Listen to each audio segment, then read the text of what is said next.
শুনতে পাচ্ছিস? কে কে ওখানে? আমাকে মেরো না, আমাকে আমাকে আমাকে ছেড়ে দাও। JK Bangla 12 AM।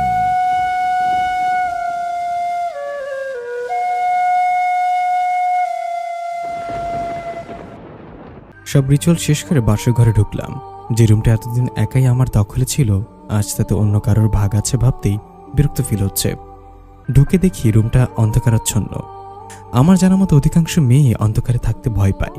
এই মেয়েটা যে কি করে নিস্তব্ধ হয়ে বসে আছে ভাবতে ভাবতে লাইট অন করলাম। মেয়েটা যেন চমকে নড়ে চড়ে বসলো। ভালো করে তাকিয়ে দেখলাম মুখের সামনে এক হাত ঘুমটা টেনে খাটের এক কোণে পা দুলিয়ে বসে আছে। আমি গলা কেশে কেশে এসে বসতে সে উঠে দাঁড়ালো। আবার আমি উঠে দাঁড়াতেই সে আবার বসে পড়লো। আবার আমি বসতে সে আবার এমনটা করলো। রেগে একটা ধমক দিয়ে বললাম, প্রবলেম কি আপনার? ভালো একটু হলেও ভয় পাবে তা না? শান্ত গলায় উত্তর দিল, ভাববেন না মাথায় প্রবলেম নেই। এমন উত্তরে অবাক হলাম। একটু নীরব থেকে বললাম, তাহলে এমন করছেন কেন? আসলে আমার নানু বলেছে আপনার সামনে লজ্জা পেতে। আমার লজ্জা আসছিল তাই উঠবস করে পাওয়ার চেষ্টা করছিলাম। শুনে হুমড়ি খেলাম। এসব কি বলে মেয়েটা? শেষমেশ একটা মাথায় গন্ডগোল মেয়ে বিয়ে করতে হলো। মেয়েটা আবার আমার পাশে বসে বলল, আচ্ছা স্বামী, আপনি গল্প পারেন? আমার না গল্প শোনা ছাড়া ঘুম আসে না। একটা ভূতের গল্প ধরেন তো, আমি শুনে শুয়ে পড়ি। এই আমি গল্প টল্প পারি না, সরুন আমার কোলের কাছ থেকে, বলেই উঠে পড়লাম। মেয়েটা কান্না জুড়ে দিয়ে বলল, স্বামী গো, গল্প না শুনলে আমার ঘুম আসে না। আমি কি সারা রাত জেগে থাকবো? আমার তো চেহারা নষ্ট হয়ে যাবে। এবার মেজাজ প্রচুর খারাপ হয়ে গেল। একটা ধমক দিয়ে বললাম, ঘুমাও তো, বিরক্ত করুন আমাকে, বলে রুম থেকে বেরিয়ে চলে আসলাম। এই মেয়ে আমাকে জ্বালিয়ে মারবে সাথে থাকলে। বারান্দায় এসে বসে পড়লাম। চোখের সামনে প্রিয় মুখটা ভাসছে, যার জন্য এতদিন অব্দি অপেক্ষা করেছিলাম, যাকে ভালোবেসে সারাটা জীবন কাছে পাওয়ার আশা করেছিলাম, সে কি আর কখনোই ফিরবে আমার কাছে?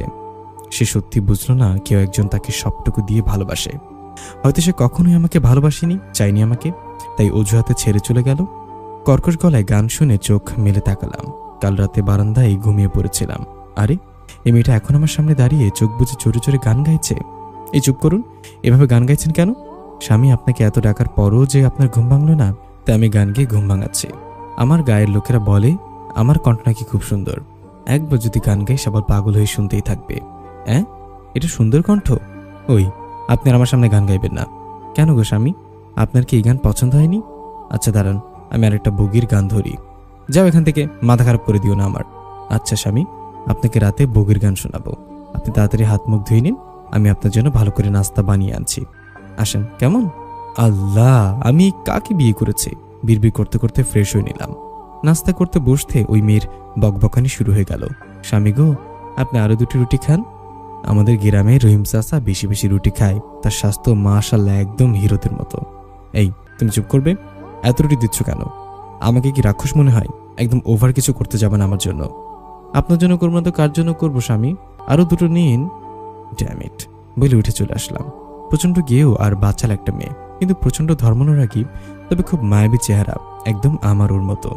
নামটাও একটু পুরনো টাইপের, মনেই থাকে না। খালামণি যে কোনো গ্রহ থেকে ওকে জোগাড় করে এনেছে কে জানে। হাজার বলেও বিয়েটা আটকাতে পারলাম না। খালামণি তো আর জানে না আমার বউ হিসাবে একজনের পরিচিতি আছে। অবশ্য সেসব এখন অতীত, কিন্তু অপেক্ষা আজীবনী করবো তাই ফিরে আসার। অফিসের কাজ সেরে বাসায় ঢুকতে ওই মেয়েটা খাটের উপর পা তুলে বসে অপর পাশে ফিরে আছে। উকিতে দেখি মেয়েটার সামনে একটা বড় সাপ ফানা তুলে বসে আছে। আমি আতকে উঠলাম, অথচ মেয়েটার এত কাছে সাপ বসে আছে, ওর কোনো রিয়াকশন নেই। অপলক সাপের দিকে তাকিয়ে আছে। দরজার পেছনে রাখা লাঠি নিয়ে যেই সাপটাকে আঘাত করতে উদ্যত হলাম, ও উঠে আমার হাত ধরে ফেলল। সাপটা আমার উপস্থিতি টের পেয়ে সুরসুর করে দ্রুত জানলা দিয়ে বের হয়ে গেল। আমি ওকে রেগে বললাম, তুমি কি পাগল? সব প্রাণী বিষাক্ত হয় না, কিছু প্রাণী তার বাইরেও হয়। হতে তো পারে এটা তার ছদ্মবেশ, তাই সবসময় সব প্রাণীকে আঘাত করবেন না। তাদের অস্তিত্ব শুধু শরীরের রূপে নয়। এসব কি বলছো? ওই তো সাপ ছিল। ও কোনো উত্তর না দিয়ে বেরিয়ে চলে গেল। আমি ধপাস করে রেকিং চেয়ারে বসে পড়লাম। মেয়েটার কথা আর কিছুই আমি বুঝলাম না, কিন্তু একটা ব্যাপারে খটকা লাগছে। এইভাবে কেউ সাপের সামনে নিস্তব্ধ হয়ে বসে থাকতে পারে? সাপটা ওকে কিছু করলো না? মেয়েটা কি বেদনী না অন্য কিছু? আর কিছু ভাবতে পারছি না। এমন সময় খাবারের প্লেট হাতে নিয়ে ঢুকলো। আমার দিকে বাড়ি দিয়ে বলল, খেয়ে নিন। খিদে নেই, খাবো না, নিয়ে যাও। মুখ দেখেই বোঝা যাচ্ছে আপনি ক্ষুধার্ত। জেদ না করে খেয়ে নিন তো। খাবো না বললাম তো, প্লিজ এগুলো নিয়ে যাও। খাবেন না তো? না খাবো না, যাও। মেয়েটা আবার রুম থেকে চুপচাপ বেরিয়ে গেল। আমি ক্লান্তিতে চোখ বুঝলাম। খানিক বাদে টের পেলাম কি আমার হাত চেয়ারের সাথে বাঁধছে। এই মেয়ে, হাত বাঁধছো কেন? খুলো বলছি। খুলবো না। এত সাহস কেন তোমার? তাড়াতাড়ি বাঁধন খুলো বলছি। না খেলে আমি এই বাঁধন কিছুতেই খুলবো না। আগে খেতে হবে, নতুবা সারাদিভাবে বেঁধে রেখে দেবো। নিন, হাঁ করুন বড় করে। জোর করছো? চোখ বড় বড় করে বলল, বেশ করছি। নিন, খেয়ে নিন।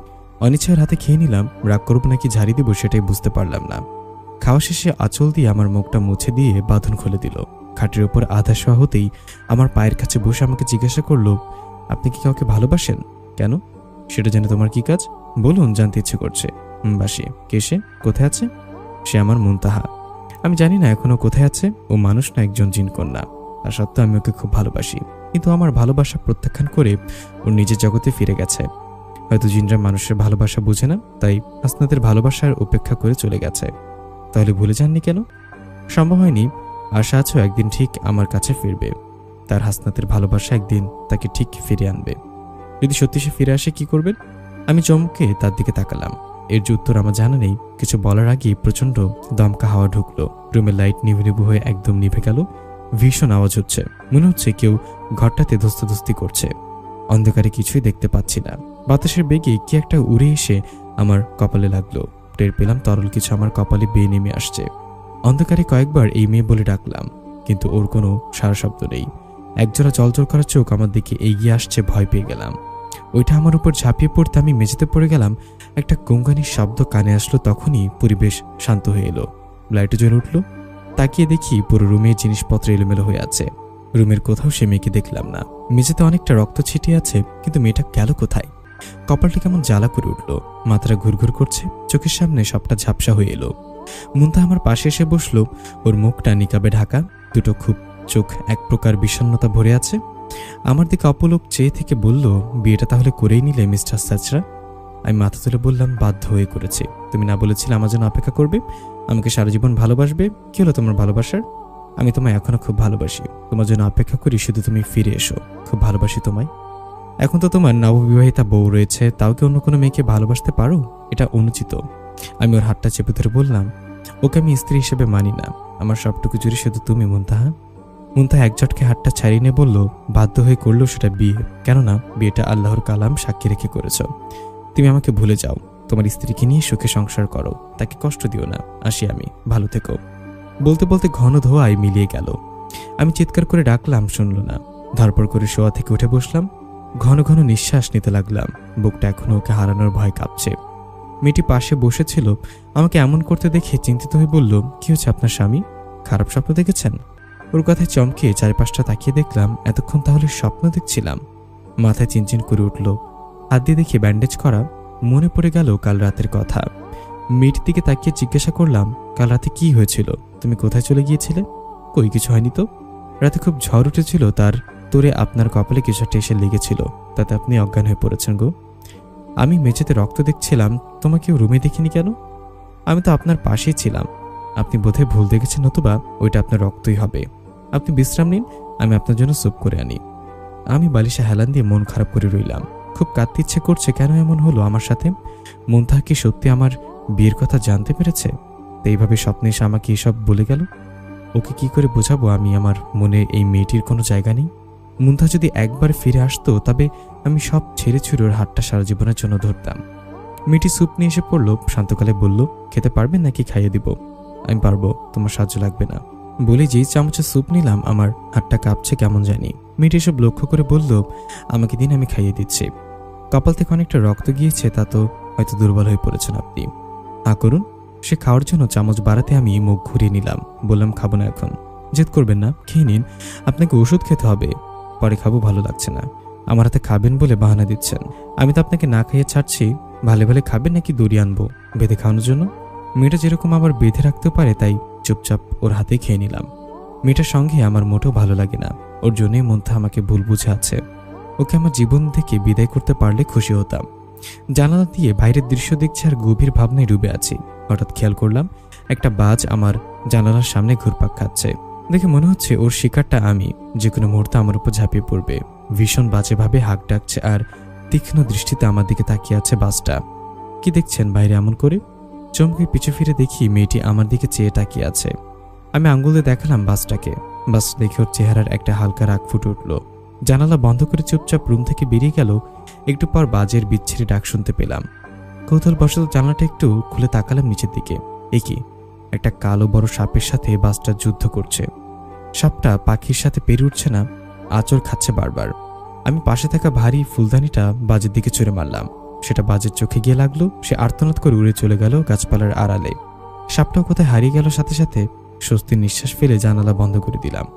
রাতে মেয়েটি আমাকে খাইয়ে দেওয়ার সময় ওর হাতে কিছু গভীর আঁচড়ের দাগ দেখলাম। আমি কপাল কুঁচকে জিজ্ঞাসা করলাম, এটা কি করে হলো তোমার হাতে? ও আমতামতা করে বলল, রান্নাঘরে জানালার কাছের সাথে একটু লেগে গেছে এই আর কি। সত্যি কি তাই? ও আতকে আমার দিকে তাকালো। আমি বিছানার পাশের টেবিল থেকে ফার্স্ট এইড বক্স বের করে আঁচড়ের জায়গাটায় ব্যান্ডেজ করে দিলাম। ও কেমন করুণ মাখা চোখে আমার দিকে তাকিয়ে আছে। আমি কেমন যেন চোখের মায়ে পড়ে যাচ্ছি। তাই দ্রুত চোখ সরিয়ে নিয়ে বললাম, এভাবে তাকিয়ে আছো কেন? আমাকে খাইয়ে দিবেন একটু নিজের হাতে? কেন হাতে জ্বালা করছে? না, আমার ইচ্ছে করছে। এসব অদ্ভুত ইচ্ছে কেন করে? চুপচাপ নিজে খেয়ে ঘুমিয়ে পড়ো বলে আমি উঠে বেলকনিতে চলে এলাম। মেয়েটাকে অনিচ্ছা সত্ত্বেও এড়িয়ে চলছে, কেননা মেয়েটার জন্য আমার জীবনটা বরবাদ হয়ে গেছে। এখন যদি ওর মায়ে জড়িয়ে পড়ি তবে আমি মুন্থার কাছে খুব ছোট হয়ে যাব। প্রায় ঘন্টাখানেক পরে রুমে ঢুকে দেখি ও মেঝেতে অসচেতন অবস্থায় পড়ে আছে। বুকটা কেমন জানি মোচড় দিয়ে উঠল। তাড়াতাড়ি কাছে গিয়ে গায়ে হাত দিতে দেখি গাটা জ্বরে পুড়ে যাচ্ছে। নিশ্চয়ই আঁচড়ের ইনফেকশনে জ্বর হয়ে গেছে। সাথে সাথে শুধু ওষুধ লাগালে এমন কিছু হতো না। মেয়েটা আমাকে কিছুই বলেনি, এখন জ্বরে পড়ছে। বিছানায় শোয়াতে আমার হাত জড়িয়ে ধরল। আমি অনেকক্ষণ জলপট্টি দিলাম, তাতেও জ্বর তেমন কমল না। হাত পা ক্রমশ ঠান্ডা হয়ে যাচ্ছে। তোয়ালে ভিজিয়ে গা মুছে দিলাম, চোখ বেঁধে শাড়ি চেঞ্জ করে দিলাম। ভোর রাতে জ্বর কমলো, আমি ওকে রেখে বেলকনিতে আসলাম। মানবতার খাতিরে এসব করছি ঠিকই, কিন্তু আমার মন আমাকে সায় দিচ্ছে না। বারবার দোষারোপ করছি আমি মুন্থাকে ঠকাচ্ছি। সত্যি তো, আমি মুন্থাকে কথা দিয়েছিলাম ওর জন্য আমি সারা জীবন অপেক্ষা করব, ভালোবাসবো। ওর আর আমার মাঝে এখন তৃতীয় কেউ ঢুকে পড়েছে, এটা জানলে নিশ্চয়ই মুন্তাহা আমার কাছে আর কখনোই ফিরবে না। ও তো জিনকন্যা, সব জেনে যাবে। আমি এখন কি করব? মেয়েটাকে আমার জীবন থেকে সরিয়ে দেব? এলোমেলো চিন্তাভাবনায় অনেকটা সময় পেরিয়ে সকাল হয়ে গেল। কফি নিয়ে মেয়েটিকে বেলকনিতে এলো। আমি অবাক হয়ে বললাম, তোমার শরীর ঠিক আছে তো? তোমাকে এখনই উঠতে বললো কে? কাপা কণ্ঠে উত্তর দিল, আমি এখন ঠিক আছি। সারা রাত ঘুমাননি? কফিতে চুমুক দিয়ে বললাম, না, কিন্তু তুমি যাও, আরো রেস্ট নাও। জ্বর কমেছে তো? কমেছে। কমলেও রেস্ট নিব, আজ কাজ করতে হবে না। আমি অফিস থেকে আসার সময় খাবার নিয়ে আসবো। যাও, রুমে যাও। আপনি আমার এত খেয়াল রাখছেন কেন? কাল রাতে কি আপনি আমার শাড়ি বদলে দিয়েছিলেন? আমি নীরব হয়ে গেলাম শুনে। কিছু বলার আগেই ও লজ্জামাখা হাসি দিয়ে রুম থেকে চলে গেল। অফিস থেকে ফিরে এসে দেখিও একা একা কি সব বিড়বিড় করছে রুমে বসে। এক্সপ্রেশন দেখে মনে হলো সে কারোর সাথে কথা বলছে। রুমে ঢুকতেই ভারী ভাব অনুভব করলাম, কেমন জানি অস্বস্তি কাজ করছে। কার সাথে কথা বলছো? ও চমকে গিয়ে বলল, কারোর সাথে তো কথা বলছি না বলে রুম থেকে বেরিয়ে গেল। সাথে সাথে রুমের ভারী ভাবটাও চলে গেল। এমন কেন মনে হচ্ছে বুঝতে পারছি না। সন্ধ্যায় বেলকনিতে এসে বসতেই ও এসে আমার গা ঘেঁষে দাঁড়ালো। কিছু বলবে? একটা কথা জানার ছিল। বলো, কি বলবে? আপনি তো উত্তর দিলেন না আপনার জিনকন্যা ফিরে এলে আপনি কি করবেন।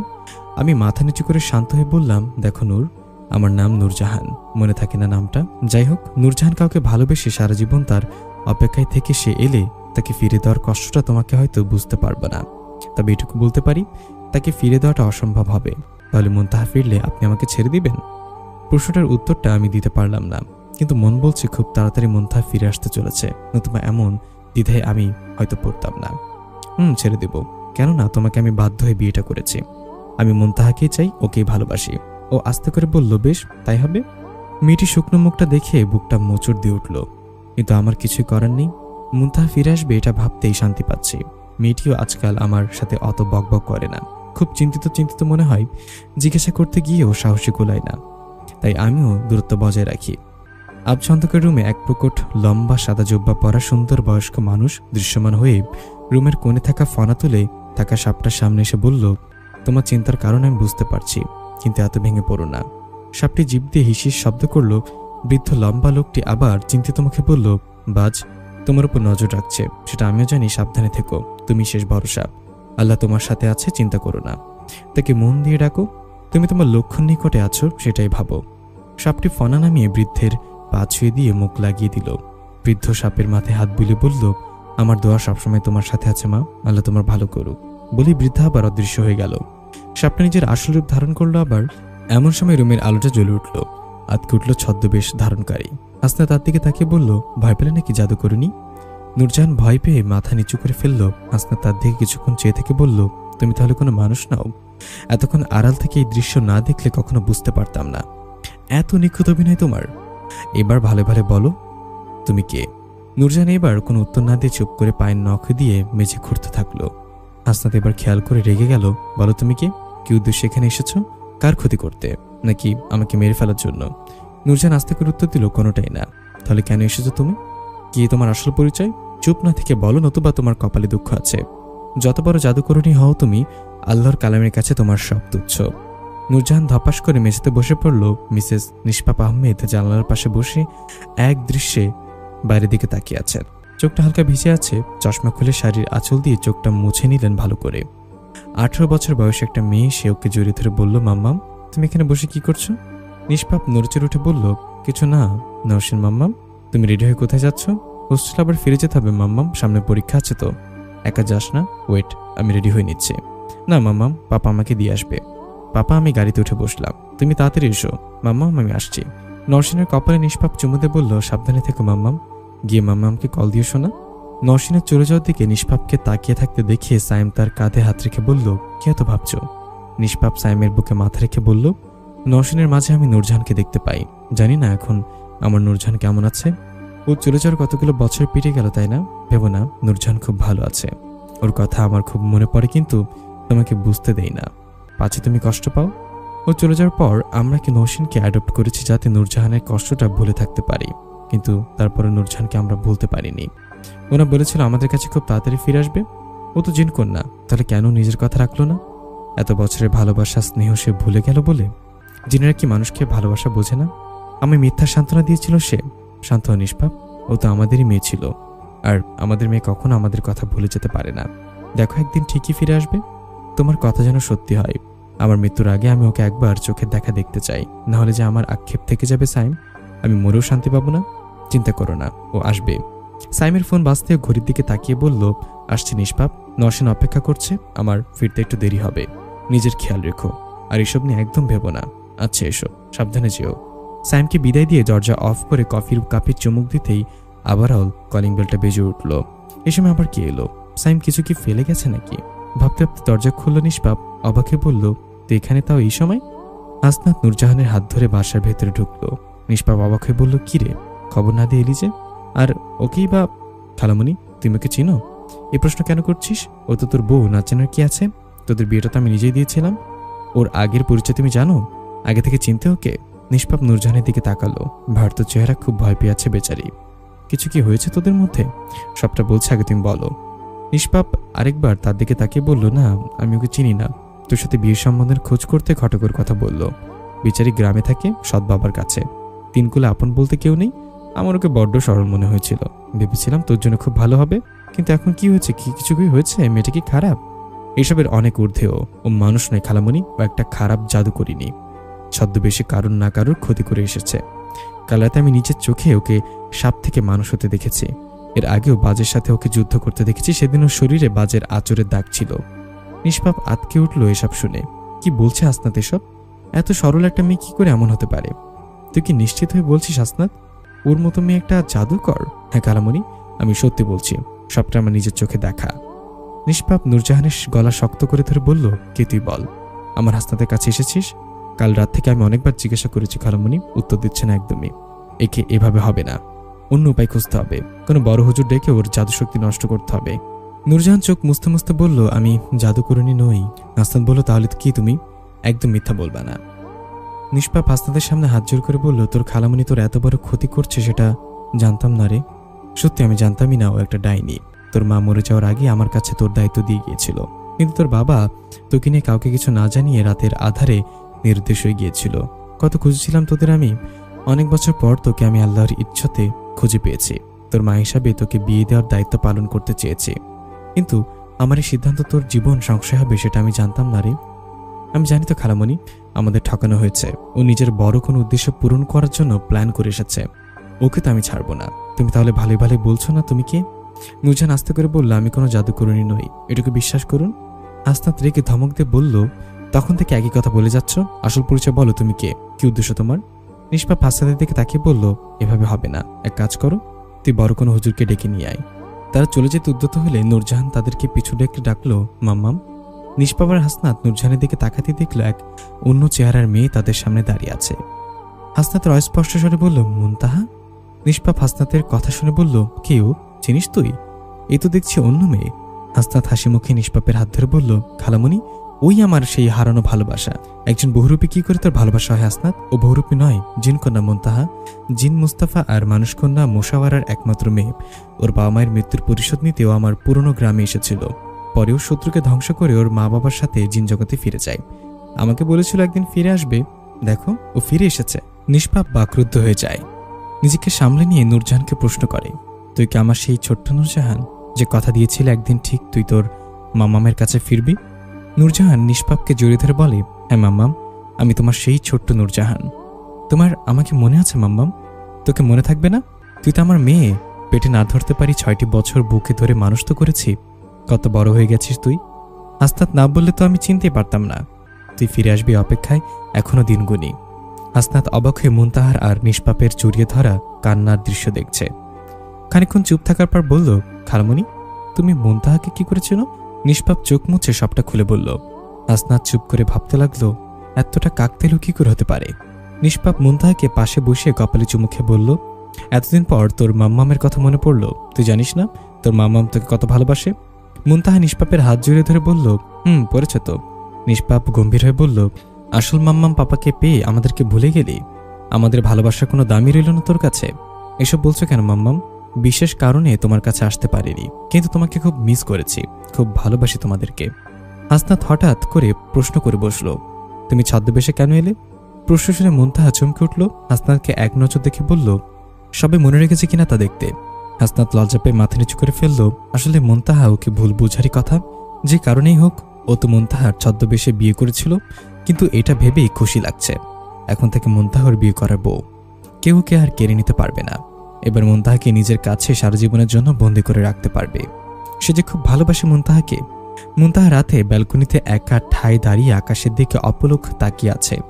হাসনাত পেছন থেকে জড়িয়ে ধরে বলল, কি ব্যাপার আমার বউটা, কি কর হচ্ছে শুনি? মুনতাহা হাসনাতকে সরিয়ে দিয়ে বলল, কিছু না। হাসনাত মুনতাহার চোখের দিকে তাকিয়ে বলল, তাহলে এভাবে দাঁড়িয়ে আছো কেন? যে খালামণির বাসা থেকে আসার পর থেকে দেখি তোমার খুব মন খারাপ, কিছু হয়েছে বলো। না, তেমন কিছু না। হাসনাত মুনতাহার হাত ধরে বলল, এখন আমার উপর রাগ করে আছো? বিশ্বাস করো, আমি তোমাকে ছাড়া অন্য মেয়ের কথা ভাবতেই পারি না। যা হয়েছে তার জন্য ভীষণ সরি বলে মুনতাহার ঠোঁটের দিকে এগিয়ে এলো। মুনতাহাকে জোরে ধাক্কা দিয়ে সরিয়ে বলল, একদম আমার কাছে আসবে না তুমি, আমি তোমাকে ভালোবাসি না। হাসনাত হাতে প্রচন্ড ব্যথা পেল পড়ে গিয়ে। হাতটা বোলাতে বোলাতে বলল, এসব কেন বলছো মুনতাহা? আমি তো তোমার স্বামী। কিসের স্বামী? আমি এই বিয়েটা জাস্ট একটা কারণে করেছি, তার মানে এই না যে আমি তোমাকে স্বামী হিসেবে মেনে নিয়েছি। চলে যাও আমার সামনে থেকে প্লিজ। হাসনাতের গাল বেয়ে চোখের পানি গড়িয়ে পড়ল। মুনতাহা, তুমি কি সত্যি? প্লিজ আমাকে একা থাকতে দাও, যাও এখান থেকে। হাসনাত কিছু না বলে নিঃশব্দে ব্যালকনি থেকে চলে গেল। ধপ করে মুনতাহার চেহারাগুলোতে লাল আলো জ্বলে উঠল। হিংস্রতে ও কোমল মুখটা কঠিন হয়ে গেল। হাসনাত কাঁদতে কাঁদতে ওয়াশরুমে ঢুকে গেল। আয়নার দিকে এক দৃষ্টিতে তাকিয়ে ঝর্ণাটা ছেড়ে দিল। ছেলেদের নাকি কাঁদতে নেই কখনো, কিন্তু হাসনাত আজ কান্না থামাতে পারছে না। ঝর্ণার ঠান্ডা পানি আড়ালে আর কান্নাও মুছে যাচ্ছে। কেন সাথে এমন হচ্ছে? সে কেন এরকম করছে? ওর কি দোষ? কিসের জন্য তো শাস্তি পাচ্ছে ও? মুনতাহা বেলকনি থেকে রুমে আসলো। তার গালের একপাশে লাল রক্তের ছাপ লেগে আছে। হাসনাত দেখে তার কাছে ছুটে এসে বলল, মুনতাহা, তোমার গালে কি হয়েছে? কিছু না। বলো। মুনতাহা সোজা ওয়াশরুমে চলে গেল। হাসনাত বেলকনিতে এসে চারপাশে একবার চোখ বুলিয়ে নিল। মেঝেতে কিছু রক্ত ছেঁড়া আর কিছু পলক পড়ে আছে। এগুলো তো বাজ পাখির পলক।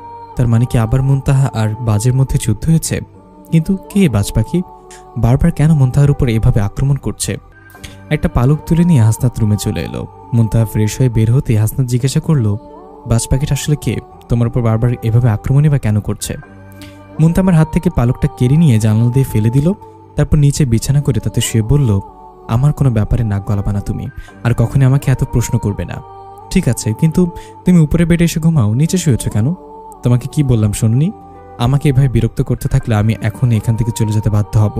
প্লিজ যেও না। সরি, তোমাকে আমি আর বিরক্ত করব না, তুমি যা বলবে তাই হবে।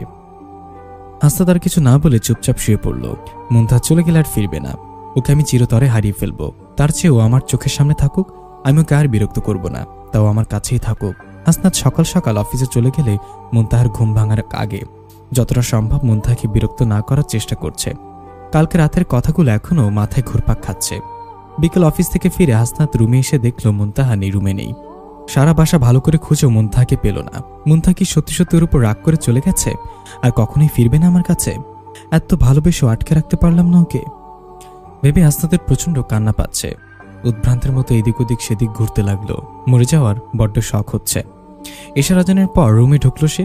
এসে দেখে মুনতাহা মোনাজাত ধরে কাঁদছে। এমন দৃশ্য দেখে হাসনাত আর রুমে ঢুকলো না। দরজার আড়ালে দাঁড়িয়ে মুনতাহাকে দেখতে লাগলো। মুনতাহা মোনাজাতে কেঁদে কেঁদে বলেছে, আল্লাহ তুমি আমাকে পথ দেখাও, এই অসহায়ের শেষ সম্বল তুমি। আমি আর পারছি না আল্লাহ, এসব কষ্ট আমার সহ্য হচ্ছে না। আল্লাহ তুমি পারো না আমাকে আমার মা বাবার কাছে নিয়ে যেতে? নিয়ে যাও আমাকে, আমি আর পারছি না এভাবে থাকতে।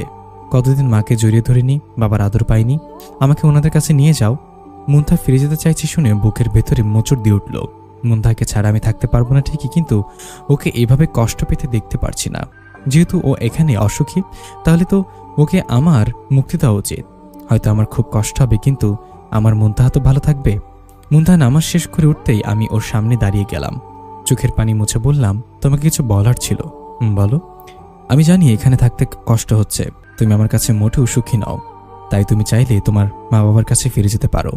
আমার কষ্ট হলেও আমি তোমাকে আটকাবো না, তুমি ফিরে যাও। তোমাকে এখানে আটকে রেখে কষ্ট দিতে থাকলে তোমার মা বাবা আমাকে ক্ষমা করবে না। মুনতাহা এসব শুনে চুপ করে কিছুক্ষণ তাকিয়ে রইল আমার দিকে, তারপর সজোরে আমাকে একটা থাপ্পড় দিল। অবাক হয়ে গালে হাত দিয়ে কিছু জিজ্ঞাসা করার আগে বলল, ডোন্ট ক্রস ইউর লিমিট, বলে হুড় করে রুম থেকে বেরিয়ে চলে গেল। হাসনাত বুঝতে পারল না তার অপরাধটা আসলে কি, কেন মুনতাহা তার সাথে এমন ব্যবহার করছে। মুনতাহা বেলকুনিতে দাঁড়িয়ে আছে, বড্ড মন খারাপ তার জীবনটা কেন স্বাভাবিক নয়। লড়াইয়ে হানাহানিতেই পুরো জীবনটা কেটে যাচ্ছে। না পারল মা বাবার কাছে শান্তিতে থাকতে, আর না পারল। হঠাৎ শাড়ির আঁচলের গিট্টু থেকে একটা ছোট্ট পাথর বের করলো। এটাই তার নিশানা। ও জানে না ও কতদিন এভাবে থাকতে পারবে, কিন্তু খুব তাড়াতাড়ি তাকে তার অসম্পূর্ণ কাজটা শেষ করতে হবে। চোখটা কিছুক্ষণের জন্য বুঝলো, কিরে মা, ডাকছিস যে? কণ্ঠ শুনে চোখ খুলল মুনতাহা। সামনে জুব্বা পরা সেই হুজুরটাই দাঁড়িয়ে আছে। সালাম করে মুনতাহা বলল, আমার মনে হচ্ছে আমি তাকে পেয়ে গেছি, এখন শুধু অপেক্ষা সামনে আসার। সে তোমার সামনে আসতে চাইবে মুনতাহা? তাহলে কি করে হবে?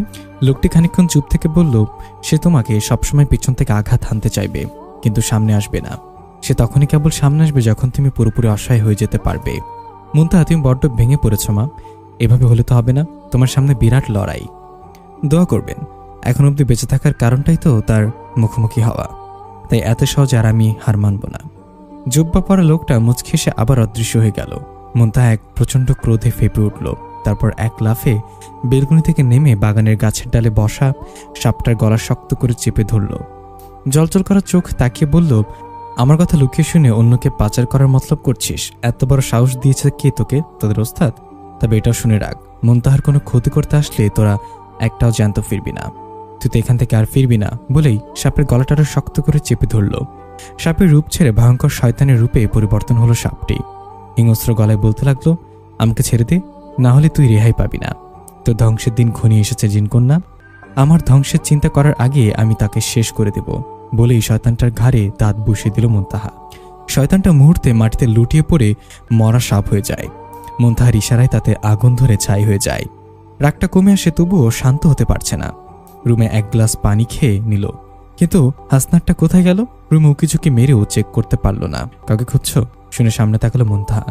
হাসনাত খাবারের ট্রে মুনতাহার সামনে রেখে মুখোমুখি বসলো। মুনতাহা মাথা নিচু করে বলল, কাউকে না। কোথায় ছিল? কিচেনে। আজ আমি তোমার জন্য নিজে রান্না করেছি। আচ্ছা, আমার একটা কথা রাখবে বলো? মুনতাহা অবাক হয়ে বলল, বলো। আমি যদি তোমাকে খাইয়ে দিই তাতে কি তোমার কোনো আপত্তি হবে? মানে যদি তুমি চাও? মুনতাহা চোখ বড় বড় করে তাকায় হাসনাতের দিকে। হাসনাত গলায় ঢোক গিয়ে আমতামতো করে বলল, না মানে যদি তুমি না চাও তাহলে থাক, তুমি নিজেই খাও। সরি, আর বলবো না, ভুলে গেছে। মুনতাহা মুচকে সে হা করলো। হাসনাত খুশি হয়ে প্লেটে ভাত মাখলো, যত্ন করে মুনতাহাকে খাইয়ে দিল। মুনতাহা অবাক চোখে হাসনাতকে দেখতে লাগলো। হঠাৎ হাসনাতকে ধাক্কা দিয়ে নিচে ফেলে দিয়ে নিচে সরে গেল। একটা বড় পাথর সে সোজা ওদের বরাবর এসে আয়নায় লাগলো। আয়নার সশব্দে ভেঙে চুরমার হয়ে গেল। মুনতাহা মেঝে থেকে উঠে জানালার কাছে উঁকি মারল, তারপর ফিরে এসে পাথরটা হাতে নিয়ে চুপে চুপে জানালার বাইরে ছুঁড়ে ফেলল। একটা আর্তনাদের শব্দ ভেসে এলো। হাসনাত ততক্ষণ উঠে দাঁড়িয়েছে। মুনতাহা হাসনাতের দিকে একবার আর চোখে তাকালো। হাসনাতকে জিজ্ঞাসা করতে গিয়েও করলো না। ফির যদি মুনতাহা রেগে গিয়ে আরেকটা চর মেরে দেয় মুখে। মুখের এই পাশটা এখনো ঠনঠন করছে। হাত নাকি লোহা কে জানে। বিয়ের পর সব পুরুষেরা পায় বউয়ের আদর ভালোবাসা, ওরা কপালে অবহেলা আর চর্চার কিছুই পড়ল না। বিকালে শুয়ে শুয়ে হাসনাত ভাবতে লাগলো, এই আমার মনতাহা তো আগে কখনো এমন ছিল না, এখন কেন এত ইগনোর, অবহেলা? মুখ ফুটেও কিছু বলে না, জিজ্ঞাসা করার কথা তো মনেই আনতে পারে না। ততক্ষণে মুনতাহা ওয়াশরুম থেকে বেরিয়ে আয়নার সামনে দাঁড়িয়ে চুল বাঁধছে। হাসনাত উঠে বসে অপলক কিছুক্ষণ তাকিয়ে রইল। এটা তো সেই হলুদ শাড়িটা যেটা আমি ওকে প্রথমবার ওকে পরতে দিয়েছিলাম, আজও তাকে সেই দিনের মতো মিষ্টি দেখাচ্ছে। হাসনাত গলা কেসে বলল, আচ্ছা মুনতাহা, তুমি না আগে আমাকে মিস্টার পারফেক্ট ডাকতে? মুনতাহা হাসনাতের দিকে তাকিয়ে বলল, মোটেও না, মিস্টার ছ্যাঁচড়া ডাকতাম। ছ্যাঁচড়াই তো ছিল অনেকটা, কতবার আমার রুমের সামনে ঘুরঘুর করছিলে এই শাড়িটা পরার কথা বলে, এজন্য তোমাকে এই নামটা দিয়েছিলাম আমি, বলে হাসতে লাগলো মুনতাহা। একটু হাসার পর আগের মতো গম্ভীর হয়ে রুম থেকে বেরিয়ে যায়। হাসনাত একটা দীর্ঘশ্বাস ফেলে আয়নার দিকে তাকায়। শুধু শুধু ভাবছিলাম এটা ওর মুনতাহা না, কিন্তু এখন আর সন্দেহ নেই। কিন্তু এইভাবে গম্ভীর হয়ে গেল কেন? ও কি সত্যি আমাকে ভালোবাসে না? স্বামী হিসেবে কি মানে না আমাকে? মুনতাহা আবার রুমে এসে বলল, এই যে মিস্টার ছ্যাঁচড়া, আমাকে কি দয়া করে বাজার থেকে জিনিসপত্র এনে দিতে পারবেন? সন্ধ্যার জন্য নাস্তা বানাবো। হাসনাত খুশিতে মনে মনে নাচতে নাচতে লাগলো, তাও চুপচাপ মাথা নেড়ে সাই দিল। রাতে বাইরে প্রচুর বৃষ্টি হচ্ছে, ঘন ঘন বজ্রপাত হচ্ছে, এদিকে লোডশেডিংও হলো। রুমটা কিছুক্ষণ পরপর সাদা আলোয় আলোকিত হয়ে উঠেছে। মুনতাহা এই সময়টা জানালার পাশে নিশ্চুপভাবে দাঁড়িয়ে আছে। বৃষ্টির ছোট এসে পড়ছে ওর গায়ে, কিন্তু ও ঠায় মূর্তির মতো দাঁড়িয়ে আছে। কয়েকবার ডাকার পরও জবাব দিল না। বেড থেকে নেমে মুনতাহার পাশে এসে দাঁড়ালাম। বজ্রপাতের আলোয় দেখলাম ও গাল বেয়ে মুক্তার ধারা বেয়ে নামছে। আমি ওর মুখের নিচে হাত রাখলাম, এক ফোঁটা অশ্রু আমার হাতের তালুতে পড়ল। ও সেটা বুঝতে পেরে আমার দিকে তাকালো। আমি জিজ্ঞাসা করলাম, কাঁদছো কেন মুনতাহা? ও আমাকে জড়িয়ে ধরে শব্দ করে কাঁদতে লাগলো। আমি ওকে জড়িয়ে মাথায় হাত বুলে বললাম, কি হয়েছে মুনতাহা, বলো আমায়। হাসনাত, আমি তোমাকে ছাড়া থাকতে পারবো না। শুনে আমি হতবাক হয়ে গেলাম। যে মুনতাহা এতদিন আমাকে কেবল অবহেলা করে এসেছে, সে আমাকে এইসব কথা বলছে। আমার হাতের বাঁধন আলগা হয়ে গেল। ও আমায় শক্ত করে জড়িয়ে ধরে বলল, প্লিজ আমাকে ছেড়ো না, আমি নাহলে হারিয়ে যাব। আমাকে তোমার কাছে রেখে দাও, খুব ভালোবাসি তোমায়। আমি ওর কপালে একটা চুম্বন দিয়ে জড়িয়ে ধরে বললাম, কখনোই তোমাকে ছাড়বো না মুনতাহা, পৃথিবীর কোনো শক্তি নেই আমাদের আলাদা করে দিবে। আমিও তোমায় খুব ভালোবাসি বলে ওর চোখের পানি মুছে দিলাম। ও আমার পায়ের পর পা রেখে আমার কপালে একটা স্পর্শ দিল, তারপর আমার ঠোঁটে ডুবিয়ে দিল তার ঠোঁট। আমরা নিজেদের একদম গভীরভাবে জড়িয়ে নিলাম। আমাদের রাতটা হয়ে উঠল অন্য স্বামী স্ত্রীদের মতো স্বাভাবিক মধুর রাত। নিজের করে নিলাম মুনতাহাকে। নিজেকে বড্ড সুখী মনে হচ্ছে। এতদিনে আমার ভালোবাসা অনেক কাছে এসেছি। সকালে ঘুম থেকে উঠে দেখি মুনতাহা আমার বুকের ওপর মাথা রেখে পরম শান্তিতে ঘুমাচ্ছে। বেশ মায়াবী দেখাচ্ছে আমার জিনবউটাকে। এক গোছা চুল ওর মুখের সামনে এসে পড়েছে। সরাতে গিয়ে ওর ঘুম ভেঙে গেল। ধরপড়ি উঠে বসলো। নিজের দিকে তাকে অবাক হয়ে গেল। কপাল কুচকে জিজ্ঞাসা করলো, আমার সবকিছু অগোছালো কেন হাসনাত? রাতে তোমার অগোছালো স্বামী তোমাকে অগোছালো করে দিয়েছে, তার মানে রাতে আমরা? এর মধ্যে সব ভুলে গেল। মুনতাহা এক মুহূর্ত অপেক্ষা না করে ওয়াশরুমে ঢুকে দরজা লক করে দিল। অনেকক্ষণ পর বের হলো গম্ভীর মুখে। আমি নেমে ওকে জড়িয়ে ধরতে আমাকে ধাক্কা দিয়ে সরিয়ে দিল। ওর এমন আচরণে আমি প্রচণ্ড অবাক হলাম। তাকে দেখলাম ওর ফর্সা মুখ খুব লাল হয়ে গেছে, চোখটাও ফোলার লালচে দেখাচ্ছে। আমি ওর হাত ধরে জিজ্ঞাসা করলাম, কি হয়েছে তোমার? মুনতাহা অগ্নিদৃষ্টিতে আমার দিকে তাকালো, তারপর গায়ের শাড়িটা সরিয়ে দিয়ে বলল, নাও এবার শুরু করো। আমি অবাক হয়ে ওর শাড়ির আঁচল আবার কাঁধে তুলে দিয়ে বললাম, এসব কি বলছো মুনতাহা, কি হয়েছে তোমার? এত যখন স্বামীর অধিকার ফলানোর ছিল প্রথমে বলতে, এভাবে আমার আবেগের সুযোগ নিয়েছি। মুনতাহা, তুমি নিজে আমার কাছে এসেছিলে, আমি অধিকার ফলাতে চাইনি কখনো। ভালোবাসা থেকেই কাছে এসেছি তোমার। শারীরিক ভালোবাসাটাই প্রয়োজন ছিল তোমার। আমার শার্টের কলার টেনে আবার কাছে টেনে এনে বলল, ভালো করে প্রয়োজনটা মিটিয়ে নাও, মন ভরে স্বামিত্ব জাহির করো। কি হলো, মাথা নিচু করে আছো কেন? আমাকে ধাক্কা দিয়ে সরিয়ে বলল, আমার ভুলই হলো তোমাকে বিয়ে করা। তোমার শারীরিক প্রয়োজনটাকে ভালোবাসা ভেবে তোমাকে বিশ্বাস করে তোমার কাছে ফিরে আসাটা। হাসনাত চোখের পানি মুছে বলল, আমি সত্যি তোমাকে মনটাকে ভালোবেসেছি। কাল রাতে যা হয়েছে তার জন্য আমি তোমার পায়ে ধরে ক্ষমা চাচ্ছি। এমনটা কখনো হবে না। যা ক্ষতি কর তা তো করে ফেলেছ, এখন ক্ষমা চেয়েও কি হবে?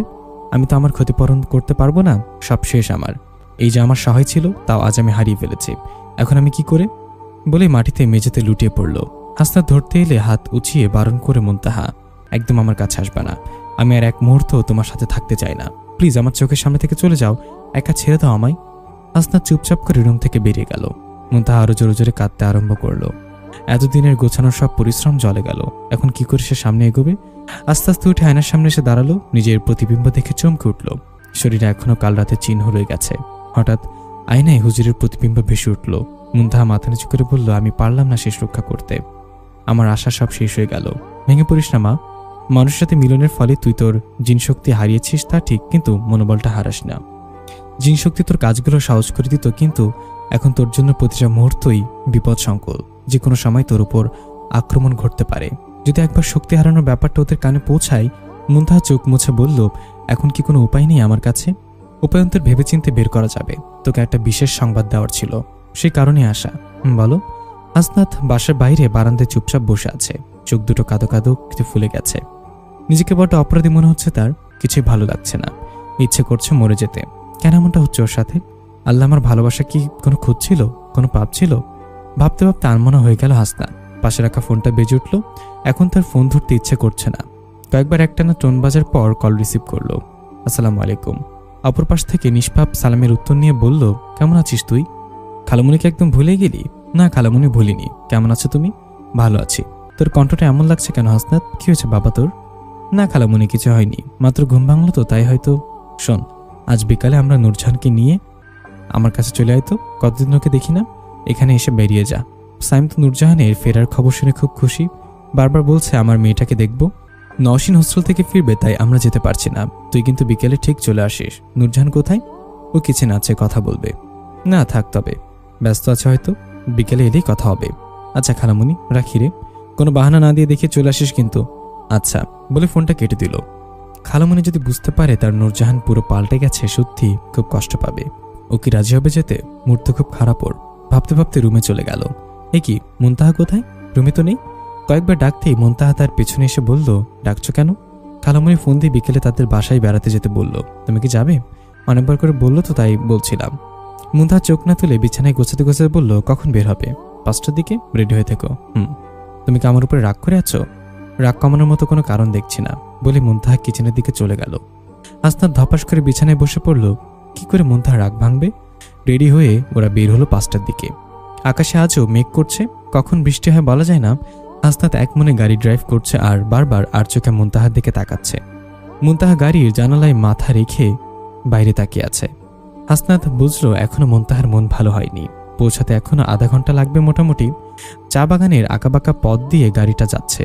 এমন সময় হাসনাত গাড়ি থামিয়ে দিল। মুনতাহা অবাক হয়ে জিজ্ঞাসা করলো, এই নির্জন চা বাগানে গাড়ি থামালে কেন? সন্ধ্যা হয়ে আসছে, এভাবে সময় নষ্ট করে দেরি হয়ে যাবে নাকি? তুমি একবার গাড়ি থেকে নামবে কেন? হাসনাত নেমে এসে গাড়ির দরজা খুলে মুনতাহার দিকে হাত বাড়িয়ে দিল। মুনতাহা হাত ধরে বাইরে বেরিয়ে এলো।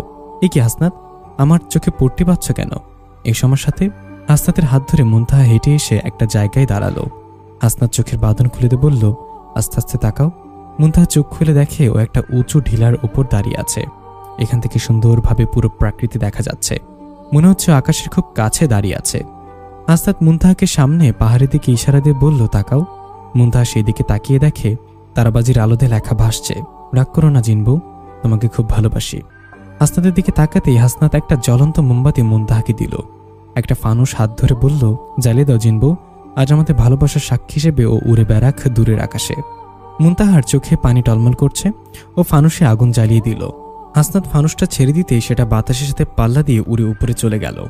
ফানুসের গায়ে বড় বড় করে লেখা, ভালোবাসি মুনতাহা। মুনতাহা হাসনাতকে শক্ত করে জড়িয়ে ধরে কান্না শুরু করে দিল। হাসনাত প্রথমে সংকোচ বোধ করলেও পরে মুনতাহাকে 2 হাত দিয়ে জড়িয়ে ধরে। এমন সময় কেউ হাসনাতকে যেন পিছন থেকে টেনে পাহাড়ের সাথে কিনারায় নিয়ে গেল। মুনতাহা মুখে হাত দিয়ে চিৎকার করে উঠল। হাসনাতের পায়ের নিচের মাটি ফেটে যাচ্ছে, পড়ে যাচ্ছে। ও টাল সামলাতে পারছে না কিছুতেই। মুনতাহা তার দিকে ছুটে আসছে, কিন্তু ততক্ষণে ও পাহাড় থেকে পড়ে গেল। পাহাড়ের গায়ে একটা জড়ো প্রতিশব্দ বাড়ি খেয়ে বারবার ভেসে আসতে লাগলো। মুনতাহার জোরে চেঁচিয়ে বলল, হাসনাত ডাকটা। মুনতাহা মাটিতে লুটিয়ে পড়তে কাঁদতে লাগলো। এমনটা হতে পারে সে কল্পনা করতে পারেনি। তার অসহায়ত্বের সুযোগ এভাবে নিচ্ছে ও।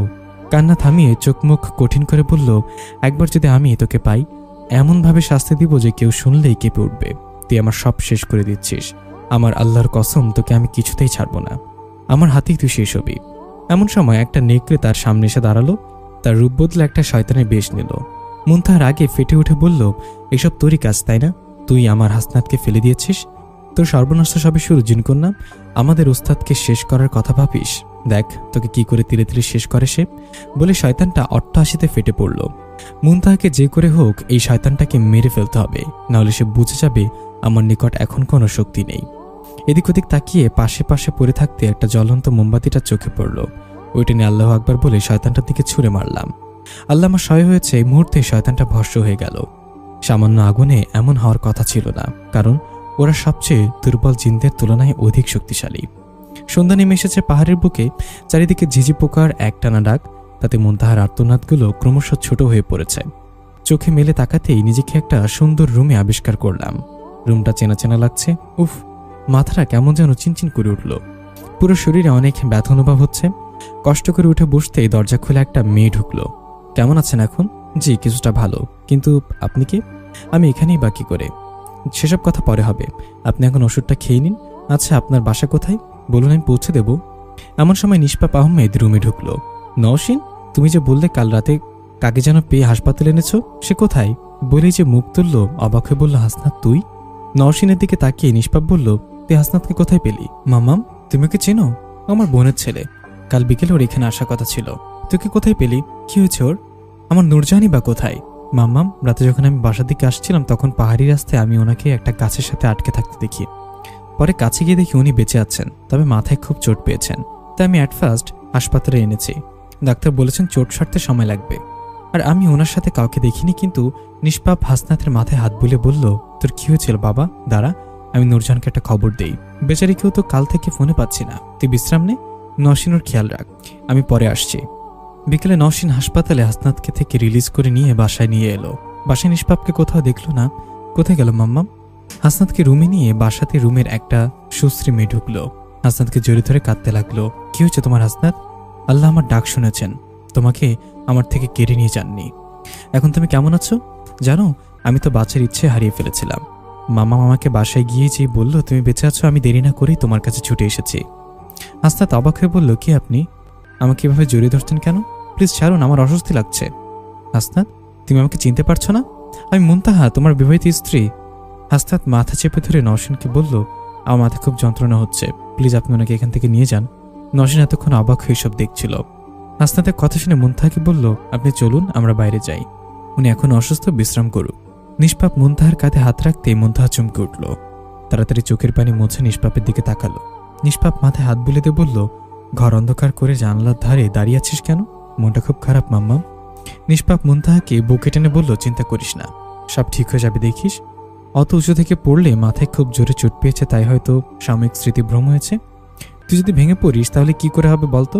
তুই তো সাধারণ মেয়ে নস, তুই তো জিন কন্যা। মুনতাহা সরে পড়ে কেঁদে কেঁদে বলল, সেটাই আমার সব থেকে বড় অপরাধ মাম্মাম। কেন সাধারণ মেয়ে হলাম না? তাহলে এত লড়াই আসতো না আমার জীবনে। বড্ড কষ্ট হয় মাম্মাম অন্য মেয়েদেরকে দেখলে, কেমন স্বামীর সাথে সুখে সংসার করছে, ফুটফুটে বাচ্চা সামলাচ্ছে, আর আমার কপালে না জুটেছে স্বামীর সুখ আর না নিজের। কাঁদিস না মাম্মা, তুই কি চাইলে মানুষের মতো টিকে থাকতে পারবি না? না মাম্মাম, সেটা হয়তো আদৌ কখনো সম্ভব না। আমি জানি না আমার পরিণতি কি হবে। এই দুনিয়াটা আমার জন্য, সেটা আমি বুঝে গেছি। আমি শুধু চাই আমার জন্য হাসনাত বা তোমাদের জীবনে কোনো বিপত্তি না নেমে আসুক। এখন আমার নিজের বলতে শুধু তোমরাই আছো। তোমরা আসল মাম্মাম পাপা। ওরা কোথায়? তুই কেনই বা ওদেরকে ফেলে এই বিপদের দুনিয়ায় আসতে গেলি?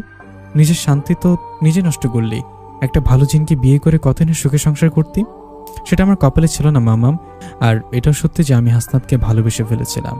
আমার সত্যি খুব চিন্তা হচ্ছে কি হবে ওর জীবনে। যা হবার হবে তা নিয়ে আমার মাথা ব্যথা নেই।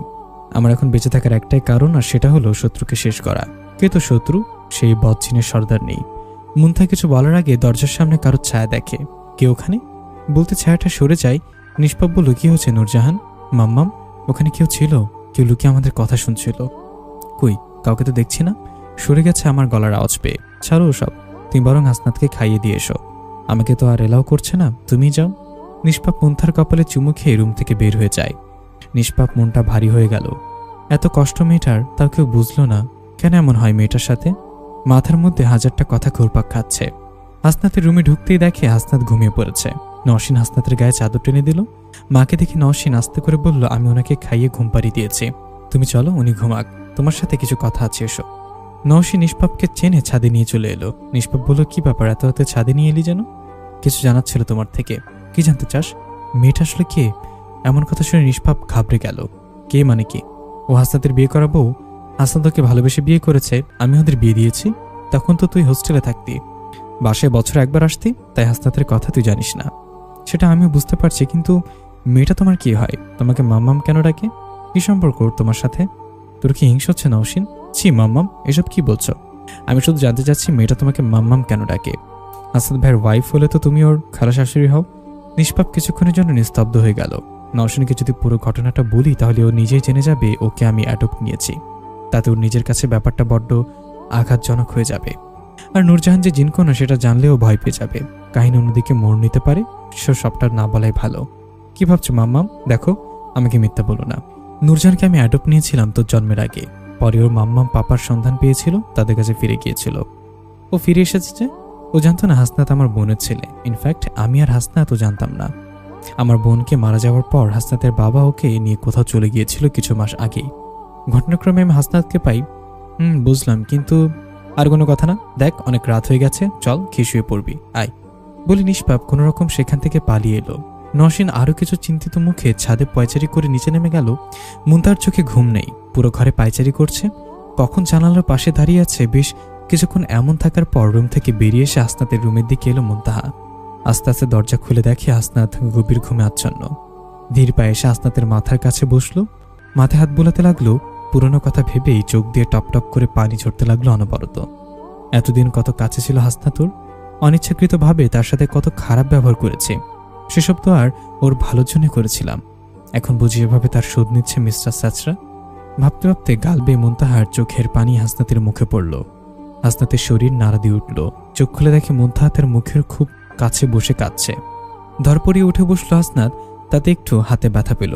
আউচ করে শব্দ করে উঠল হাসনাত। মুনতাহার চোখের পানি মুছে হাসনাতের হাত ধরে বলল, খুব লেগেছে? হাসনাত হাত ছাড়িয়ে নিয়ে বলল, আপনি এখানে কেন এসেছেন? তোমাকে দেখতে বড্ড ইচ্ছে করছিল, তাই এলাম। আপনার কি সমস্যা? কমন সেন্স বা লজ্জা নেই? এতবার বারণ করলাম আমি, আর আমার সামনে আসবেন না?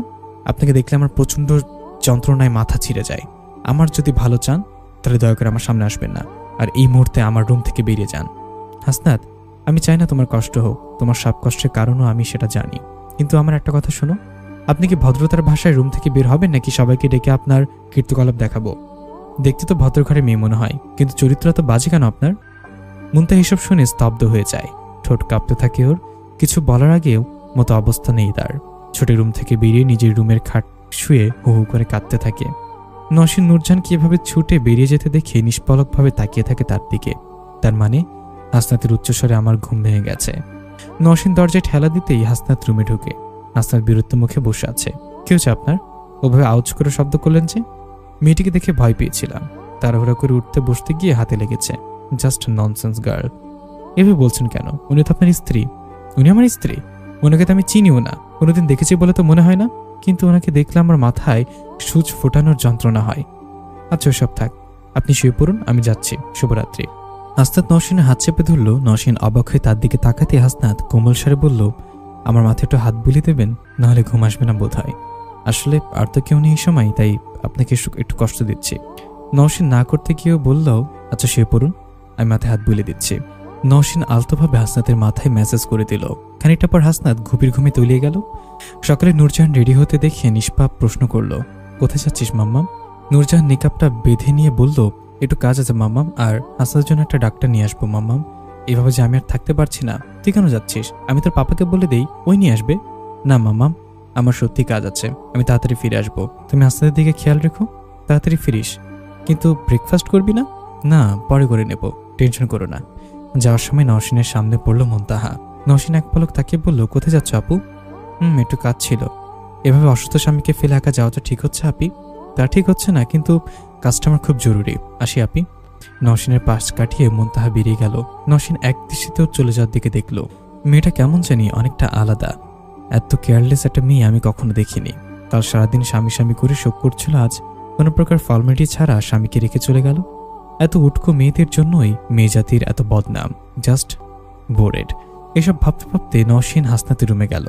হাসনাত আনমনে বসে কি যেন ভাবছিল। এখন কেমন বোধ করছেন? হাসনাত চমকে উঠল। জি ভালো, আপনি কেমন আছেন? আমিও ভালো আছি। তা আপনার কিছু মনে পড়লো? না, কিছুই ভালো করে মনে পড়ছে না। ভাবতে গেলেই মাথায় পেন হচ্ছে। এত প্রেশার নেবেন না, আস্তে আস্তে সব মনে পড়ে যাবে। আপনার স্ত্রী কি আপনার সাথে দেখা করে গেছেন? না তো, কোথায় গেছেন তিনি? দেখলাম বেশ তাড়া নিয়ে বেরিয়ে গেলাম, ভাবলাম আপনার সাথে দেখা করে গেছেন। হাসনাত উপহাসে হাসি এসে বলল, আমাকে কেন দেখে যাবেন? আর ওনাকে স্ত্রী হিসাবে মানিও না, শুধু তার অভিনয়গুলো দেখে নিলাম। বোরিং একটা মেয়ে। শত হলো আপনার স্ত্রী ন্যাকা টাইপের মেয়ে আমার খুবই অপছন্দ। আর উনি এই ক্যারেক্টারে পড়েন। কেমন টাইপের মেয়ে আপনার পছন্দ? টু মাচ কেয়ারিং, ডিসপ্লেড এবং অনেক ভালো, ঠিক আপনার মতো। নওশিন একটু অস্বস্তি বোধ করলো, মুচকে সে বলল, আচ্ছা আমি আসি। মুনতাহা জঙ্গলের খানিকটা ভেতরে চলে এলো হাঁটতে হাঁটতে। এই জঙ্গলের কোথাও না কোথাও বড় জিন হুজুর আছেন। জুব্বাপার হুজুর তো তাই বললেন। প্রায় অনেকক্ষণ ধরে হেঁটেই চলেছে, কিন্তু কোনো পুরনো মসজিদ তো তার চোখে পড়ল না। গাছের নিচে বসে চোখ বুজে আরেকবার জুব্বা পরা হুজুরের সেই কথা মনে করার চেষ্টা করল। মা, তো লক্ষ্যে পৌঁছানোর একটা পথ অবশ্যই আছে, সেটা বড়ই কঠিন। উত্তরের পাহাড়ি জঙ্গলে একটা পুরনো মসজিদ বড় জিন হুজুর থাকেন। সে তোকে কিছু না কিছু একটা উপায় ঠিক বলে দিতে পারবেন। জিনজগৎ থেকে একটা কারণে বহিষ্কৃত হওয়ায় নিজের জিনজাতিদের উপর তার ভীষণ ক্ষোভ। উনি হয়তো তোকে এত সহজে সাহায্য করতে চাইবেন না, অনেক কঠিনভাবে তোকে পরীক্ষা করবে, কিন্তু উনিই তোর শেষ অবলম্বন। মুনতাহা ব্যালকনিতে দাঁড়িয়ে আছে, বড্ড মন খারাপ তার। তার জীবনটা কেন স্বাভাবিক নয়? লড়াইয়ে হানাহানিতেই পুরো জীবনটা কেটে যাচ্ছে। না পারলাম মা বাবার কাছে শান্তিতে থাকতে, আর না পারলো। হঠাৎ শাড়ির আঁচলের গিট্টু থেকে একটা ছোট্ট পাথর বের হলো। এটা তার নিশানা। ও জানে না ও একদিন এতদিন কিভাবে থাকতে পারবে, কিন্তু খুব তাড়াতাড়ি করে তাকে তার অসম্পূর্ণ কাজটা শেষ করতে হবে। চোখটা কিছুক্ষণের জন্য বুঝলো, কিরে মা, ডাকছিস যে? কণ্ঠ শুনে চোখ খুলল মুনতাহা। সামনে জুব্বা পরা সে হুজুরটা দাঁড়িয়ে আছে। সালাম করে মুনতাহা বলল, আমার মনে হচ্ছে আমি তাকে পেয়ে গেছি, এখন শুধু অপেক্ষা সামনে আসার। সে তোমার সামনে আসতে চাইবে না মুনতাহা, তাহলে কি করতে হবে? লোকটি খানিকক্ষণ চুপ থেকে বলল, সে তোমার সবসময় পেছন থেকে আঘাত হানতে থাকবে, কিন্তু সামনে আসবে না। সে তখনই কেবল সামনে আসবে যখন তুমি পুরোপুরি অসহায় হয়ে পড়বে। মুনতাহা, তুমি বড্ড ভেঙে পড়েছ মা, এভাবে হলে তো হবে না। তোমার সামনে বিরাট লড়াই, দোয়া করবেন। এখন অবধি বেঁচে থাকার কারণটাই তো তার মুখোমুখি হওয়া, তাই এত সহজে আর আমি হার মানব না। জুব্বাপরা লোকটা মুচকি এসে আবার অদৃশ্য হয়ে গেল। মুনতাহা এক প্রচণ্ড ক্রোধে ফেপে উঠল। তারপর এক লাফে বেলকুনি থেকে নেমে বাগানের গাছের ডালে বসা সাপটার গলা শক্ত করে চেপে ধরল। জলজল করা চোখে তাকিয়ে বলল, আমার কথা লুকিয়ে শুনে অন্যকে পাচার করার মতলব করছিস? এত বড় সাহস দিয়েছে তোদের? তবে এটাও শুনে রাখ, মুনতাহার কোনো ক্ষতি করতে আসলে তোরা একটাও জ্যান্ত ফিরবি না। তুই তো এখান থেকে আর ফিরবিই না। বলেই সাপের গলাটা আরো শক্ত করে চেপে ধরল। সাপের রূপ ছেড়ে ভয়ঙ্কর শয়তানের রূপে পরিবর্তন হলো সাপটি। হিংস্র গলায় বলতে লাগলো, আমাকে ছেড়ে দে, নাহলে তুই রেহাই পাবি না। তোর ধ্বংসের দিন ঘনিয়ে এসেছে জিনকন্যা। আমার ধ্বংসের চিন্তা করার আগে আমি তোকে শেষ করে দিব। বলেই শয়তানটার ঘাড়ে দাঁত বসে দিল মুনতাহা। শয়তানটা মুহূর্তে মাটিতে লুটিয়ে পড়ে মরা সাপ হয়ে যায়। মুনতাহার ইশারায় তাতে আগুন ধরে ছাই হয়ে যায়। রাগটা কমে আসে, তবুও শান্ত হতে পারছে না। রুমে এসে এক গ্লাস পানি খেয়ে নিল, কিন্তু হাসনাতটা কোথায় গেল? রুমে ওকে মেরে চেক করে পেল না। কাউকে খুঁজছো? শুনে সামনে তাকালো মুনতাহা। হাসনাত খাবারের ট্রে মুনতাহার সামনে রেখে মুখোমুখি বসল। মুনতাহা মাথা নিচু করে বলল, কাউকে না। কোথায় ছিলে? কিচেনে। আমি তোমার জন্য আজ নিজে রান্না করেছি। আচ্ছা, আমার একটা কথা রাখবা, বলো। মুনতাহা অবাক হয়ে বলল, বলো। আমি যদি তোমাকে খাইয়ে দিই তাতে কি তোমার কোনো আপত্তি হবে? মানে তুমি যদি চাও। মুনতাহা চোখ বড় বড় করে তাকায় হাসনাতের দিকে। হাসনাত গলার ঢোক গিলে আমতা আমতা করে বলল, না মানে যদি তুমি চাও তাহলে। না, এইভাবে আর চুপ করে বসে থাকলেও লাভ হবে না। আমাকে পুরনো মসজিদটা খুঁজে বের করতে হবে, কিন্তু আর কতটা যেতে হবে সেটাও জানি না। সকালে কিছু খেয়েও বের হয়নি, খুব খিদে পাচ্ছে। ব্যাগে কিছু বিস্কিট আছে না, চেক করে দেখি। হাতে ব্যাগ চেক করতে 2 প্যাকেট বিস্কুট পেল মুনতাহা। সেটা খেয়ে উঠে দাঁড়ালো আবার হাঁটার উদ্দেশ্যে। যত হাঁটছে মনে হচ্ছে গাছপালার ঝোপঝাড় বেড়ে যাচ্ছে, অন্ধকার লাগছে। হঠাৎ শুকনো পাতায় কারো হাঁটার শব্দ কানে এলো মুনতাহার। মুনতাহা ভয়ে পিছিয়ে গেল। তক্ষুনি দেখল একটা বাঘ ধীর পায়ে তাদের দিকে এগিয়ে আসছে। ভয়ে তার হাত পা ঠান্ডা হয়ে আসছে। এখন কি সে বাঘের খাদ্য হয়ে যাবে? জঙ্গলটি এমনিতে জনমানব শূন্য, চিৎকার করলেও কেউ আসবে না তাকে বাঁচাতে। কি করা যায় এখন? শয়তানের যুদ্ধ করার আগের তার সমাধি হয়ে যাবে। আল্লাহ, আমাকে মাফ করো, আমাকে রক্ষা করো। মুনতাহা মনে মনে আল্লাহর নাম জপতে লাগলো। বাঘটা তার একদম কাছাকাছি চলে এসেছে। দৌড়াতে যাবে তখনই পায়ের সাথে হোঁচট খেয়ে পড়ে গেল মুনতাহা। পাটা বোধহয় মুচকেই গেল। ব্যথায় কুকিয়ে উঠল মুনতাহা।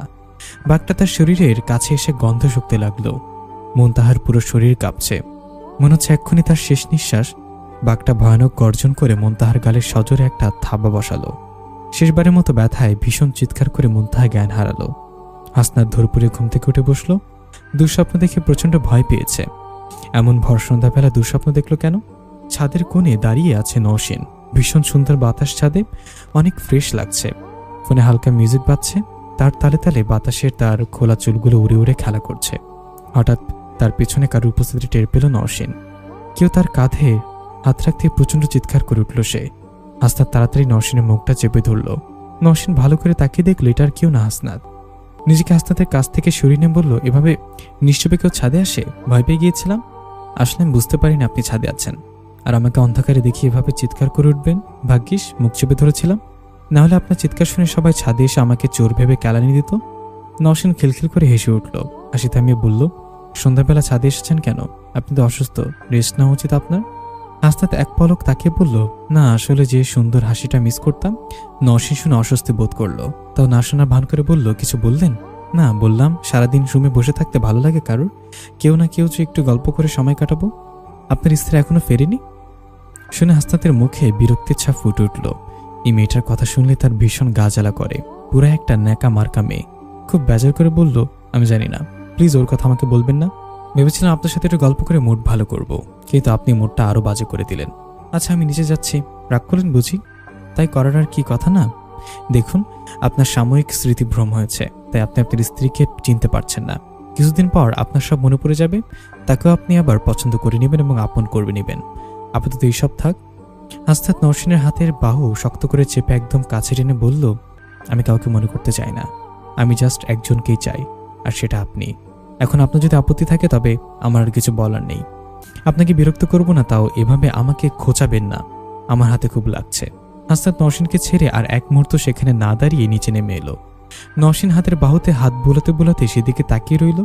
মুখ থেকে অস্ফুট সুরে বেরিয়ে এলো, কি অদ্ভুত। নওশিন নিষ্পাপকে দরজার সামনে দাঁড়িয়ে থাকতে দেখে জিজ্ঞাসা করলো, সামনে হাঁটাটি করছো কেন? নিষ্পাপ সোফায় বসে পড়ে বলল, নূরজাহান এখনো ফেরেনি, মেয়েটার জন্য বড্ড টেনশন হচ্ছে। কোন সকালে বেরিয়েছে, তাও খালি মুখে।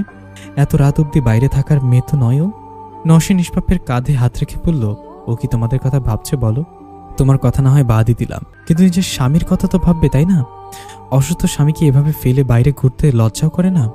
দেখো নওশিন, ওকে আমি খুব ভালো করে চিনি। কোনো দরকারি কাজে ছাড়া ও এই পরিস্থিতিতে বের হওয়ার মেয়ে নয়। তুই যা এখান থেকে। সবই বুঝি, এখন তোমার সবটা জুড়েই নূরজাহান, আর আমি কেউ না। নওশিন, বাজে কথা বলো না, ও তোমার বড় বোনের মতো। আমার বোন এমন নিচু টাইপের হতে পারে না। না জানি স্বামীকে ছেড়ে এখন কোন পুরুষের সাথে রাত কাটাতে ব্যস্ত। Just a prostitute. নিষ্পাপ প্রচন্ড রেগে নওশিনের গালে একটা চড় মারল। তোর মুখ থেকে নূরজাহানের নামে আর একটা বাজে কথা শুনতে চাই না। নওশিন গালে হাত দিল, প্রচন্ড ব্যথা লেগেছে তার। দু চোখের পানি ছেড়ে দিয়ে বলল, একটা জিনের মেয়ের জন্য তুমি আমার গায়ে হাত তুলতে পারলা? তুই কি করে জানলি? এটা তো সত্যি, তাই না? ও আমাদের মতো কেউ না, অন্য জগৎ থেকে আসা একটা মেয়ে। ওর জন্য তুমি নিজের মেয়ের গায়ে হাত তুলতে পারলা? তাহলে সেদিনই তুই আরিফেতে আমাদের কথা শুনেছিলি? হ্যাঁ, সেদিন আমি দরজার আড়াল থেকে দাঁড়িয়ে তোমাদের কথা শুনেছি। তুমি এই মেয়েকে কি করে নিজের মেয়ে ভাবতে পারো মাম্মাম? ও আমারই মেয়ে। ওকে আমি পেটে ধরিনি ঠিকই, কিন্তু ও কোনো অংশে আমার নিজের মেয়ের চেয়ে কম নয়। নওশিন নিষ্পাপের হাত চেপে ধরে বলল, আর তোমার পেটের মেয়ের কোনো দামই নেই তোমার কাছে? নিষ্পাপ নিজের হাত নওশিনের মুঠ থেকে ছাড়িয়ে নিয়ে বলল, তুই নিজেও আমার পালিত মেয়ে। নূরজাহানের কষ্ট ভোলার জন্য তোকে আমি অ্যাডপ্ট নিয়েছিলাম। 3 বার মৃত্যু সন্তান জন্ম দেওয়ার পর আমি মা হওয়ার ক্ষমতায় হারিয়ে ফেলেছিলাম, তাই নূরজাহানকে নিজের মেয়ে মনে করতাম। সে চলে গিয়ে তোকে সুযোগটা দিয়েছে, নাহলে সারা জীবন অনাথের পরিচয় নিয়ে বেঁচে থাকতি তুই। তোর যোগ্যতাও নেই নূরজাহানের সাথে নিজেকে তুলনা করার। নওশিন স্তব্ধ হয়ে নিষ্পাপের দিকে তাকিয়ে রইল। দু চোখের পানি ছেড়ে দিয়ে বলল, মাম্মাম, তুই যদি আর কখনো নূরজাহানের নামে বাজে কথা বলতে আসিস, আমি তোকে তেজ্য করব। নেক্সট টাইম এসব বলার আগে 2 বার ভেবে নিস। নওশিন কাঁদতে কাঁদতে রুমে এসে দরজা বন্ধ করে দেয়। নিষ্পাপ রাগে ফুঁসতে ফুঁসতে বলতে থাকে, নূরজাহানকে চিনতে তোর অনেক সময় লাগবে নওশিন। আমরা নূরজাহানের মতো মেয়ে হয় না, তাকে নিয়ে এত নিচু কথা আমি অন্তত সহ্য করব না। নওশিন ইচ্ছে মতো কেঁদে নিল। সে এতদিন এদেরকে নিজের মা বাবা ভেবে এসেছিল, আজ সামান্য কথা নিয়ে এরা ওকে এভাবে পর করে দিল। টেবিলের উপর রাখা সব জিনিস ফেলে দিয়ে বলতে লাগলো, চাই না আমি কারো ভালোবাসা। অনাথ মেয়েকে তোমরা অনেক করুণা করেছ, এটাও বেশি। কিছু একটা ভেবে চোখের পানি মুছে নওশিন নিজের রুম থেকে বেরিয়ে হাসনাতের রুমে ঢুকলো। হাসনাত জানালার পাশে দাঁড়িয়ে চাঁদ দেখছিল। সোজা ছুটে এসে নওশিন হাসনাতকে জড়িয়ে ধরে হাসনাত চমকে উঠল, বলল, কি হচ্ছে নওশিন? নওশিন হাসনাতকে আরো চাপড়ে ধরে বলল, হাসনাত, আমি আপনাকে খুব ভালোবাসি। আপনি আমাকে ভালোবাসেন তো? বলুন না। হাসনাত নওশিনকে 2 হাতে জড়িয়ে ধরে বলল, বুঝে না কতটা ভালোবাসি। মুনতা আস্তে আস্তে চোখ খুলল, খুলে দেখল সে একটা পুরনো ভাঙা ঘরে শুয়ে আছে। চারপাশে মশালের আলো জ্বলছে, কিন্তু কাউকে দেখতে পেল না। গালের পাশটা কিছুটা ব্যথা করছে। নিজেকে নিজে একটা চিমটি কেটে দেখল, সত্যি সে বেঁচে আছে। বাঘটা কেবল তাকে আঘাত করছে, কিন্তু খায় না। মনে মনে আল্লাহর শুকরিয়া আদায় করলো মুনতাহা। কিন্তু ওকে এখানে কি আনলো? আর এই ঘন জঙ্গলেও এই ঘরটাই বা কি করে এলো? উঠে দাঁড়াতেই কটকর করে দরজা খোলার শব্দ পেল মুনতাহা। কেউ আসছে নিশ্চয়ই, আসুক তবে। তার থেকে জানা যাবে আমি এখানে কি করে এলাম, আর এই জিন হুজুরের মসজিদটা কোথায়। 2জন লম্বা সাদা জুব্বা পরা হালকা দাড়িওয়ালা লোক ঘরে ঢুকলো। মুনতাহা দেখে একজন বলল, মেয়েটার জ্ঞান ফিরেছে তাহলে। সাথে সাথে 7 জন ঘর থেকে বেরিয়ে গেল। সে লোকটা আবার বলতে লাগলো, এই মূর্খ কন্যা, এই গভীর জঙ্গলে কেন এসেছ? আমি বড় জিন হুজুরকে খুঁজতে এসেছি, ওনাকে আমার বিশেষ প্রয়োজন। আপনি বলতে পারবেন ওনাকে কোথায় পাবো আমি? লোকটি যেন অবাক হলো, তারপর বলল, এসো আমার সাথে। মুনতাহা ভয়ে ভয়ে লোকটিকে অনুসরণ করে ঘরের বাইরের অন্ধকারে মিলিয়ে গেল। সাদা বিশাল জুব্বা পরা এক ফর্সা বৃদ্ধ অনেক পুরনো মসজিদের ভেতরে বসে তসবিহ পড়ছে। বয়স 100-এর কাছাকাছি হবে, কিন্তু দেখে মনে হয় এখনো অনায়াসে বালকদের মতো সব করতে পারেন। সাদা বড় বড় দাড়িগুলো বুক পর্যন্ত এসে ছুঁয়েছে, ঠোঁটটা খুব দ্রুত বুলি আওড়াচ্ছে, মাথায় মস্ত বড় একটা সাদা পাগড়ি, চোখগুলো দেখতে ভয়ঙ্কর। রেগে গেলে নিশ্চয়ই ওই চোখ জোড়ায় আগুন জ্বলে। সেই লোকটার সাথে পুরনো মসজিদের এক কোনায় দাঁড়িয়ে মনে মনে এসব ভাবছিল মুনতাহা। জিন হুজুর মোনাজাত শেষ করা অবধি ওইভাবেই দাঁড়িয়ে রইলাম। অনেক লম্বা একটা মোনাজাত ধরেছিলেন। মোনাজাত শেষ করে ফিরে তাকালেন মুনতাহার দিকে। মুনতাহার সাথে লোকটা নিচু কণ্ঠে বলল, হুজুর, এই সেই মেয়েটি যে একা একা এই জঙ্গলে আপনার খোঁজ করতে এসেছে। আমরা তাকে কোনো দুশ্মন ভেবে বাঘের রূপ ধরে পরখ করি, কিন্তু এই মেয়েটি সাধারণ মানুষের মতোই ভয় পেল এবং কোনো শক্তিতে মোকাবেলা করতে পারিনি। জিন হুজুর লোকটির কথা শুনতে শুনতে একটা আসনে গিয়ে বসলেন। দাড়িতে হাত বোলাতে বোলাতে ছোট ছোট চোখ করে বললেন, এটুকুর উপর ভিত্তি করে তুমি ওকে আমার কাছে নিয়ে এসেছো? তুমি জানো না আমি কোনো মানুষের সাথে দেখা করি না, সেটা যতই দরকারি হোক? লোকটি হাত জোর করে বলল, বুঝতে পারিনি হুজুর, দেখে মনে হলো বড্ড বিপদে পড়ে আপনার কাছে এসেছে, তাই নিয়ে এলাম।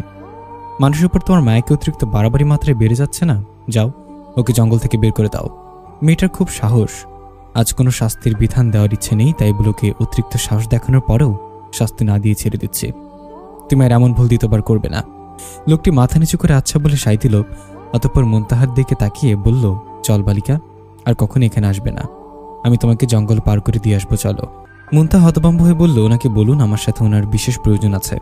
আমি নিরুপায় হয়ে ওনার সহায় হয়েছি, এখন উনি যদি আমাকে সাহায্য না করে তবে আমার সব আশা ভেঙে যাবে। লোকটি মুখ গোমরা করে বলল, উনি একবার যেহেতু না বলেছেন, ওনাকে আর রাজি করানো যাবে না। এখানে থাকলে তোমার বিপদ, চলো তুমি। মুনতাহা জিন হুজুরের দিকে তাকিয়ে হাত জোর করে বলল, আমাকে তাড়িয়ে দিবেন না হুজুর, বড্ড বিপদে পড়ে আপনার নিকট এসেছি। আপনি আমার বিপদের দিনে অন্যতম সহায়। এভাবে আমাকে বিপদগ্রস্ত অবস্থা অবজ্ঞা করবেন না হুজুর। আপনার কাছে আমার আকুল আবেদন, একটিবার আমার কথা শুনুন। এরপর যদি আপনার মনে হয় আপনি আমাকে সাহায্য করবেন না, আমি আর কিছু না বলে আপনার সব আদেশ মাথা পেতে নেব। জিন হুজুর ঠোঁটের কোণে অবজ্ঞার হাসি ফুটে বললেন, আচ্ছা মেয়ে তো তুমি কি ভেবেছ আমার মন গলবে? গলাতে পারবে না আমার এই মন। আমি তোমার কোনো প্রকার সাহায্যই করব না। এখনো সময় আছে, স্থান ত্যাগ করো। আমাকে একটা সুযোগ দিন হুজুর। আমার সবটা জানার পর আপনি আমাকে সাহায্য করুন বা না করুন, আমার কষ্টে আপনিও সমব্যথিত হবেন। এইটুকু আমার উপর আত্মবিশ্বাস রাখুন। তুমি নিজের ভালো বোঝো না, তাই না? বেশ, এত আত্মবিশ্বাস যখন তোমার, আমি তোমাকে একটা সুযোগ দিলাম। যদি তোমার কথা শুনে আমার কোনো অনুভূতি না হয়, তবে আমার সময় নষ্ট করার জন্য তোমাকে আমি কঠোর শাস্তি প্রদান করব। অসংখ্য ধন্যবাদ হুজুর আপনাকে। বেশ, বলো, কে তুমি? তোমার সম্পূর্ণ পরিচয় কি? মুনতাহা মেঝেতে পার গুটিয়ে বসে হুজুরের দিকে তাকিয়ে বলল, আমি মুনতাহা, একজন জিন কন্যা। এই কথাগুলো শুনে হুজুরের চোখগুলো রেগে ফেপে উঠল, আক্রমণ করতে ছুটে আসলো। মুনতাহা ভীষণ ঘাবড়ে গেল। জিন হুজুর হাত উঁচিয়ে তাদেরকে শান্ত হতে ইশারা করলেন। হুজুর কপার কুঁচকে বলল, তুমি কি জানো আমার কাছে জিন জাতির কেউ আসলে তার কি পরিণতি হয়? মুনতাহা ভয়ার্ত হয়ে মাথা নাড়িয়ে বলল, জি জানি। তাও কেন এলে? ভয় করলো না? আপনার সাহায্য আমার জীবনের জন্য সবচেয়ে বড় বেশি প্রয়োজন। কার মেয়ে তুমি? জিনকন্যা তুমি? তাহলে সামনে একটা বাঘের সাথে লড়াই করতে পারলে না কেন? নাকি আমার সাথে মিথ্যাচার করছো? না, আমি মিথ্যাচার করছি না। আমি জিন মুস্তাফা ও মনুষ্য কন্যা মুশওয়ারার সন্তান। তুমি মুস্তাফার কন্যা? সে কোথায়? তোমার কথা আমি জানি। জিন জাতিকে বদ জিনের হাত থেকে বাঁচানোর জন্য তোমার আগমন হয়েছিল। তুমি তাকে শেষ করে তোমার মা বাবাকে নিয়ে জিন জগতেও ফিরে গিয়েছিলে। তাহলে এখন তুমি পৃথিবীতে কেন? যেখানে তুমি এত শক্তিশালী একটা জিন কন্যা, সেখানে আমার সাহায্যের কি প্রয়োজন তোমার? কপালটা খুব খারাপ। জিন জগতে ফিরে যাওয়ার কিছু মাস পর জিন জগতে একটা শয়তানের আক্রমণ ঘটে। সে নাকি ওই বদ জিনের বহু বছরের সাধনার ফল। ডাইনিটা বুঝতে পেরেছিল আমার হাতে তার মৃত্যু নিশ্চিত, তাই সে নিজের সাম্রাজ্য আর প্রতিশোধ নিশ্চিত করতে একটা শয়তান বানিয়ে রেখেছিল, যাতে তার মৃত্যুর পর সে শয়তান জিন জগৎ দখল করে জিন হত্যায় লিপ্ত হয়। ঠিক সেটাই হলো। আমার চোখের সামনে শয়তানটা আমার মা বাবাকে কেটে টুকরো টুকরো করেছে। বলি মুনতাহা প্রচণ্ড কান্নায় ভেঙে পড়ল। জিন হুজুর কেমন নিস্তব্ধ হয়ে গেলেন। মুস্তাফা তার ছেলে ছিল। ছোটবেলায় কত শত আবদার করত তার কাছে। কোলে পিঠে মানুষও করেছিল মুস্তাফাকে। আজ তার সেই প্রাণপ্রিয় মুস্তাফার নিঃস্ত্রাংশ মৃত্যুর কথা শুনে তার কলিজায় মোচড় দিয়ে উঠল। জিনজগৎ থেকে বিতাড়িত হওয়ার পর এতগুলো বছর রাগের বশে মুস্তাফার সাথে দেখা না করলেও মনে মনে একটা আশা ছিল মুস্তাফা এতদিন তার বড় জিন বাবার সাথে দেখা করতে আসবে। আশাটা দপ করে নিভে গেল মুহূর্তেই। চোখের পানি আড়াল করে নিলেন জিন হুজুর। মুনতাহা কেঁদে কেঁদে বলল, বিশ্বাস করুন, তাদের সেই আর্তনাদ এখন আমার কানে বাজে। আমাকে অর্ধেক পাথর করে রাখায় আমি কিছুতেই ওদেরকে বাঁচাতে পারলাম না। নিজের চোখে মা বাবার আর দাদুর মৃত্যু দেখতে হয়েছিল আমাকে তিলে তিলে কষ্ট দিয়ে শেষ করবে বলে শয়তানটা আমাকে বাঁচিয়ে রাখলো। আমি কোনো রকমে পালিয়ে ওকে শেষ করার জন্য পৃথিবীতে ফিরে আসি। তখন আমার নতুন পরিচয়ের প্রয়োজন ছিল, তাই ছদ্মবেশ নিয়ে হাসনাতকেই বিয়ে করি। কেননা অবিবাহিত থাকলে সে নিশ্চিত আমাকে খুঁজে বের করতে পারত, বিবাহিত হলে বিবাহিত মেয়েদের মধ্যে আমাকে খুঁজবে না। কিন্তু আমার ধারণা ভুল প্রমাণিত করে বিয়ের পরেই ও আমাকে খুঁজে বের করে। হাসনাতকে আমার দুর্বলতা ভেবে যে কোনো সময় ওর উপর আক্রমণ করে আমাকে বন্দি করতে পারে ভেবেই আমি হাসনাতের সাথে খারাপ বিহেভ করে তার থেকে দূরে থাকি। কপালটা আবার খারাপ হলো আমার। ঘটনাক্রমে আমার আর হাসনাতের মিলন হয়, ফলে আমি আমার সব শক্তি হারিয়ে ফেলি। শয়তানগুলোর কারণে হাসনাতও তার স্মৃতিশক্তি হারিয়ে ফেলে, আমাকে চিনতে পারে না। এখন কাছে গেলে বাজেভাবে অপমান করে আমাকে। মুনতাহা এমন কান্না দেখে হুজুরের চোখেও পানি চলে আসে। প্রতিনিয়ত কত লড়াই করেছে মেয়েটা, তাও এক বিন্দু সুখ পাচ্ছে না। কেন আল্লাহ, তুমি এই ভালো মেয়েটাকে এত কষ্ট দিচ্ছ? চোখের পানি মুছে বলল, এখন আমি তোমাকে কি করে সহ্য করতে পারি মুনতাহা? আমি ওই শয়তানটাকে শেষ করতে চাই হুজুর, এতে আমার জীবনও চলে যাক, আমি পরোয়া করব না। আপনি আমাকে বলে দিন কি করে আমি তাকে শেষ করব। এখন তো আমি সম্পূর্ণ শক্তিহীন, একজন সাধারণ মেয়ের মতো। শেষ করতে পারবে তুমি, চিন্তা করো না। আমি তোমাকে পুরো শক্তি না দিতে পারলেও খানিকটা শক্তি দিতে পারবো, যাতে তুমি তার সাথে মোকাবেলা করতে পারো। কিন্তু মনে রেখো, শয়তানটা মারা যাওয়ার সাথে সাথে তুমি আবার শক্তিহীন হয়ে যাবে। তোমার সেই তলোয়ার দিয়েই ওকে মারতে হবে, যেটা দিয়ে তুমি বদজিনকে হত্যা করেছিলে। খুঁজে বের করো সেই তলোয়ার, তার মুখোমুখি হওয়ার সময় খুব নিকটে আছে। ধন্যবাদ জিন হুজুর, আপনার এই ঋণ আমি কখনো শোধ করতে পারবো না। তবে এইটুকু কথা দিচ্ছি, এই যুদ্ধ শেষ হওয়ার পর আপনি জিন জগতে পুনরায় রাজত্ব করার অধিকার পাবেন।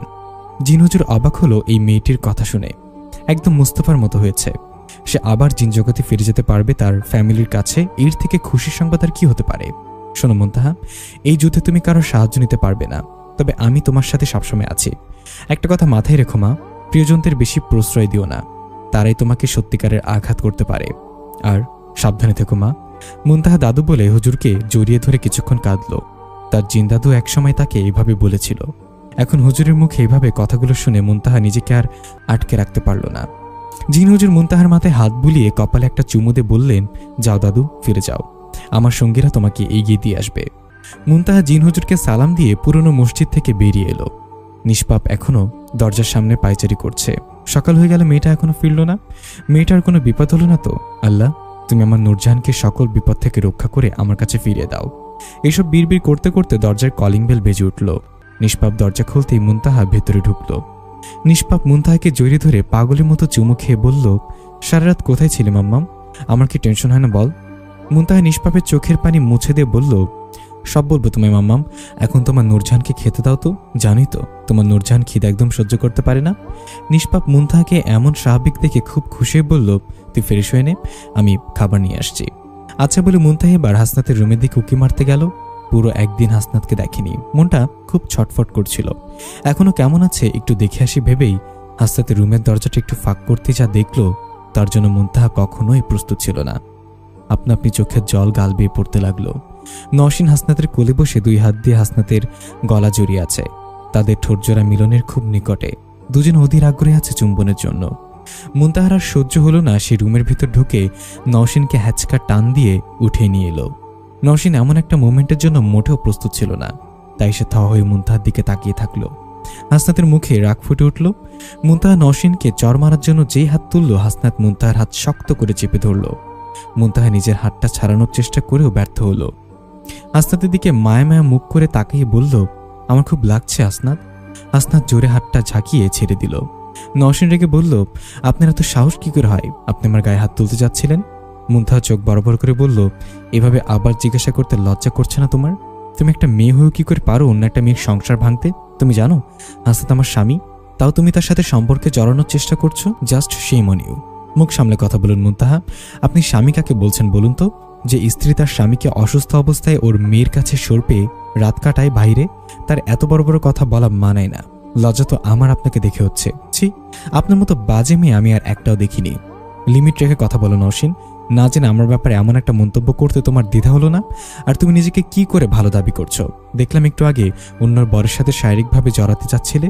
বাইরে রাত কাটানোর মেয়ের থেকেও তুমি বাজে। নওশিন রেখে হাসনাতকে বলল, তুমি এখনো চুপ করে আছো? কিছু বলার নেই তোমার? আর এই যে আপনি শুনুন, আমি আর হাসনাত দুজন দুজনকে ভালোবাসি। আমরা খুব তাড়াতাড়ি বিয়েও করব। যেহেতু ও আপনাকে স্ত্রী হিসেবে মানে না, এখানে আপনার কোনো দাবি খাটবে না। মুনতাহার মাথায় যেন বাজ পড়ল। খানিকক্ষণ পাথর হয়ে রইল সে। তারপর হাসনাতের দিকে তাকিয়ে বলল, তোমার কি একমত হাসনাত? তুমিও কি চাও এটা? হাসনাত জোর কণ্ঠে বলল, জি, আমি এটাই চাই। আমি আমার অতীত ভুলে নওশিনের সাথে নতুন করে জীবন কাটাতে চাই। আপনার কাছে আমার শুধু একটাই চাওয়া, আমাকে ডিভোর্স দিয়ে এখান থেকে চলে যান। আর কখনো আমার সামনে স্ত্রীর দাবি নিয়ে দাঁড়াবেন না। নওশিন মুচকি এসে বলল, এবার দেখি আপনি কেমন স্ত্রী, নিজের স্বামীর চাওয়া পূরণ করতে পারেন কিনা। নিজের ভালোবাসার প্রমাণ দিন। মুনতাহা চোখ মুছে বলল, বিয়ের বন্ধন পবিত্র একটা বন্ধন। আল্লাহ আমাদেরকে এই বন্ধন বেঁধে দিয়েছেন, যেখানে তুমি বা একটা ডিভোর্সের পেপার কি হবে। তবে হাসনা, তুমি যদি চাও আমি তোমাকে ডিভোর্স দেব, নিজে দাবি নিয়ে তোমার সামনে আসবো না।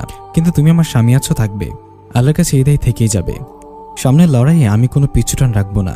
তুমি নওশিনের কাছে ভালো থেকো বলেই মুনতাহা রুম থেকে বেরিয়ে চলে এলো। এসে নিজের রুমে খাটে শুয়ে পড়লো।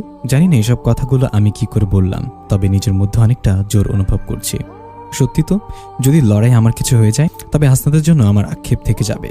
ভালোবাসি ঠিকই, কিন্তু আমার জন্য ওর কোনো ক্ষতি হোক সেটা আমি চাই না। এখন থেকে আমাকে শক্ত থাকতে হবে, একদম কাঁদবো না, আমি ভেঙেও পড়বো না। আমি তো চিন কর না, আমাকে এভাবে ইমোশনাল হলে চলবে? নিজের মধ্যে এসব বিড়বিড় করছিল মুনতাহা। এমন সময় নিষ্পাপ রুমে ঢুকলো খাবার হাতে। মুনতাহাকে এভাবে শুয়ে থাকতে দেখে বলল, নূরজাহান, তোর শরীর খারাপ হলো নাকি? না তো মাম্মা। খাবার নিয়ে এসেছ, বসো এখানে, আমাকে খাইয়ে দাও। নিষ্পাপ হেসে মুনতাহাকে খাইয়ে দিতে লাগলো। মুনতাহা হেসে হেসে গল্প করতে লাগলো নিষ্পাপের সাথে। দরজার আড়াল থেকে নওশিন এসব দেখে মুখ ভেঙে বলল, তুমি ভাঙবে তবু মচকাবে না। সময় হোক ঠিকই মচকাবে। তোমাকে আমি একদম উচ্ছেদ করে দেব, কেউ তোমার পাশে থাকবে না। সবে তো হাসনাতকে কেড়ে নিয়েছি, একে একে সবাইকে কেড়ে নেব তোমার থেকে। আমার কাছ থেকে আমার মাম্মামকে কেড়ে নিয়েছো, তাই না? তোমার জন্য মাম্মা আমাকে এত হার্ড করে কথা বলল। তোমাকে তো আমি ছাড়বো না। আমার প্রতিটি অপমানের কষ্টর ফল এখন তুমি হারে হারে টের পাবে জিনকন্যা Nurjahan. Just wait and watch. Muntaha দরজার দিকে তাকালেই নওশিন ওখান থেকে সরে চলে এলো। নিষ্পাপ লুচি ছিঁড়ে ঝোল লাগিয়ে মুনতাহাকে খাইয়ে দিতে দিতে বলল, কাল সারা রাত কোথায় ছিলি বলতো? মামামের কাছে মিথ্যা বলিস না। মুনতাহা নিষ্পাপকে সবটা খুলে বলল। নিষ্পাপ আতকে উঠে বলল, তুই আবার লড়াই নামবি? সামান্য শক্তিগত শক্তিশালী শয়তানের সাথে তুই কি করে পেরে উঠবি? তোর যদি কিছু হয়ে যায়? না না, এসব চিন্তা ঝেড়ে ফেলো মাথা থেকে। মুনতাহা নিষ্পাপের গালে হাত রেখে বলল, ঝেড়ে ফেললে বললে কি ঝেড়ে ফেলা যায় মাম্মাম? আমি জিনকন্যা, আমাকে তুই সব করতে হবে বলো? আমার এত ভালো মা বাবাকে যারা এভাবে মেরেছে তাদের আমি কি করে ছেড়ে দিই বলো? আমি আমার নিজেকে নিয়ে ভাবি না মাম্মাম, একদিন তো মরতেই হবে। কপালে যদি লেখা থাকে লড়াই মরবো, তবে তাই হবে। এসব বলিস না মুনতাহা, তোর কিছু হলে হাসনাতের কি হবে? ওর জন্য তো তুমি আছো, তুমি ওকে দেখে রাখবে, আবার ভালো একটা মেয়ের সাথে ওর বিয়ে দিবে, দেখবে খুব সুখে থাকবে। এসব কি ধরনের কথা নূরজাহান? তুই জানিস হাসনাত তোকে কতটা ভালোবাসে? ওর ভালোবাসা এখন আর আমার জন্য না মাম্মাম। অভিমান করিস না, খুব তাড়াতাড়ি ওর সব মনে পড়ে যাবে, তোকে আবার খুব ভালোবাসবে। নে খেয়ে নে। সন্ধ্যায় মুনতাহা বের হয় প্রস্তুতি নিল। তলোয়ারটা খুঁজতে হবে ওকে, যে কোনো সময় শয়তানটা তার সামনে চলে আসতে পারে। আগাম প্রস্তুতি নেওয়া দরকার। কিন্তু কোথায় রেখেছিল তলোয়ারটা ঠিক মনে পড়ছে না। একটু চিন্তা করে নেওয়া যাক। ভাবতে ভাবতে মুনতাহা পায়চারি করছে রুমে, কিন্তু মনে পড়ছে না। জব্বাপাড়া হুজুরকে স্মরণ করতে যাবে তক্ষুনি হাসনাত ছুটে এসে ওকে জাস্ট জড়িয়ে ধরল। পিছু পিছু নওশিন হাসনাতকে ডাকতে ডাকতে ছুটে এলো। মুনতাহা অবাক হয়ে গেল হাসনাতের আচরণ দেখে। হাসনাত তোর দিকে তাকিয়ে বলল, কোথায় ছিলে তুমি? তুমি জানো না তোমার হাসনাত তোমাকে এক মুহূর্ত না দেখলে টেনশনে পড়ে যায়? এই মেয়েটাই বা কে বলো তো? খানিকক্ষণ ধরে শুধু বিরক্ত করে যাচ্ছে। মুনতাহা বুঝতে পারলো হাসনাতের স্মৃতি ফিরে এসেছে। খুশি হয়ে হাসনাতের কপালের দিকে তাকাতেই রক্ত দেখল।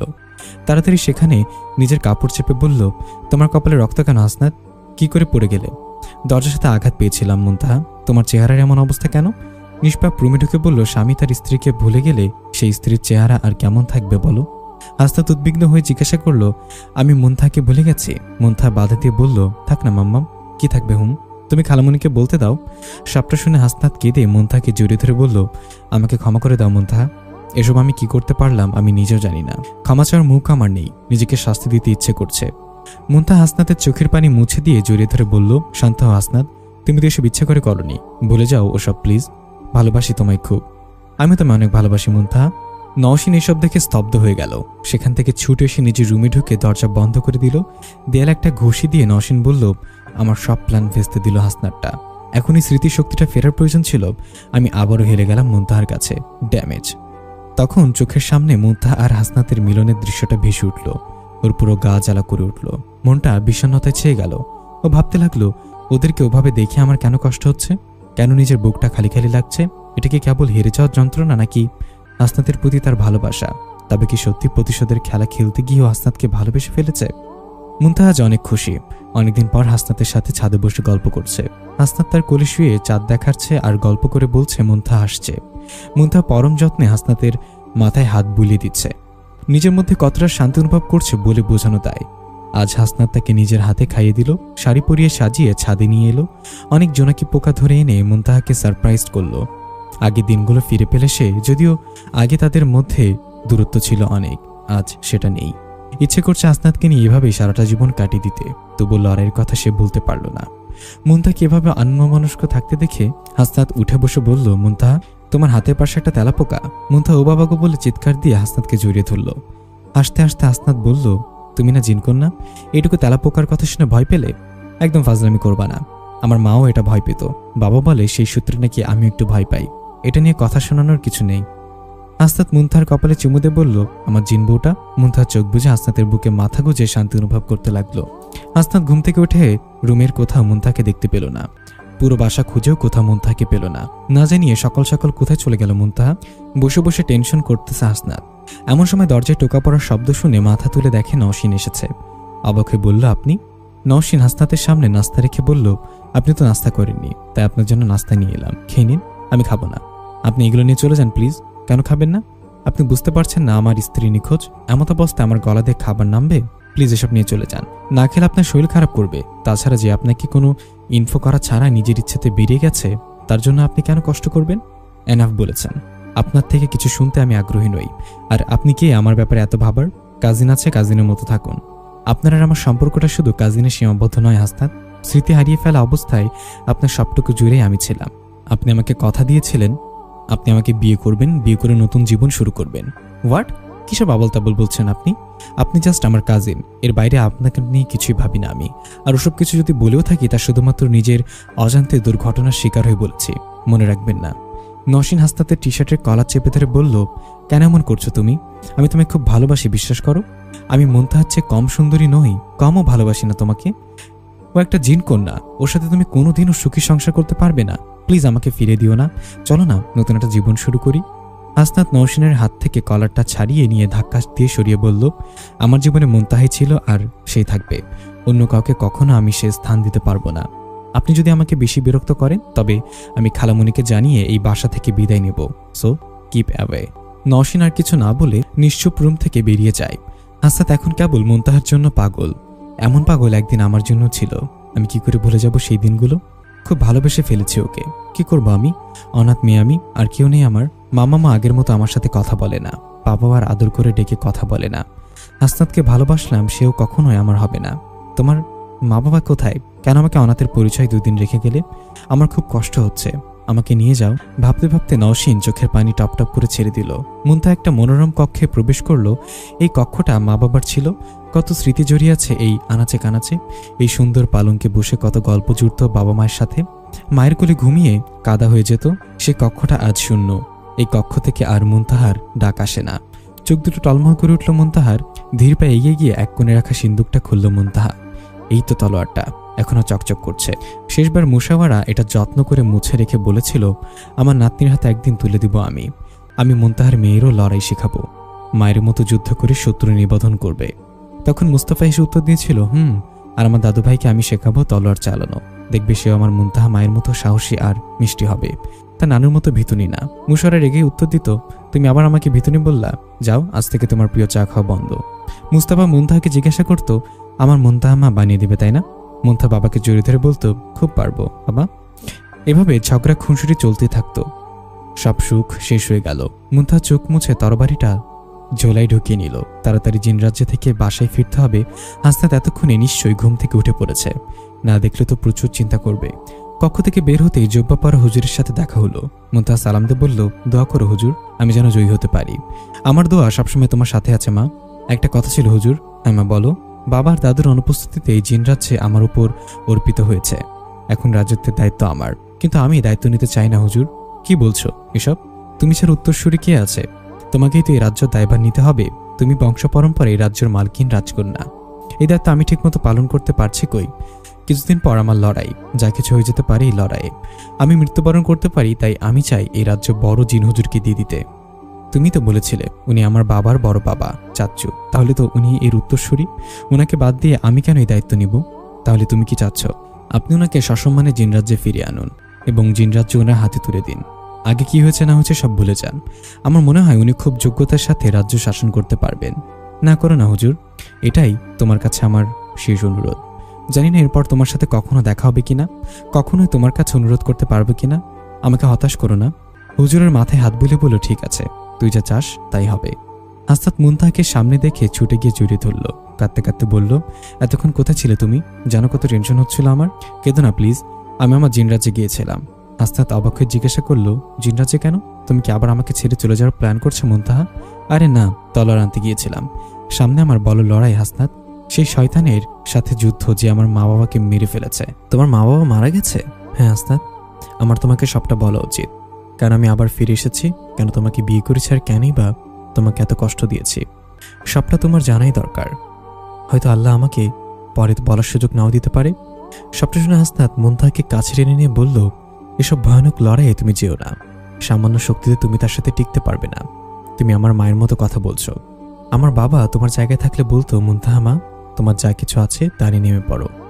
আল্লাহর উপর ভরসা রেখো, তিনি তোমাকে নিরাশ করবেন না। আমার যে তোমাকে হারানোর ভয় আছে মুনতাহা। একবার তোমাকে হারিয়ে ফেলেছিলাম, আবার হারাতে পারবো না। কিচ্ছু হবে না, আল্লাহর উপর ভরসা রাখো একটু।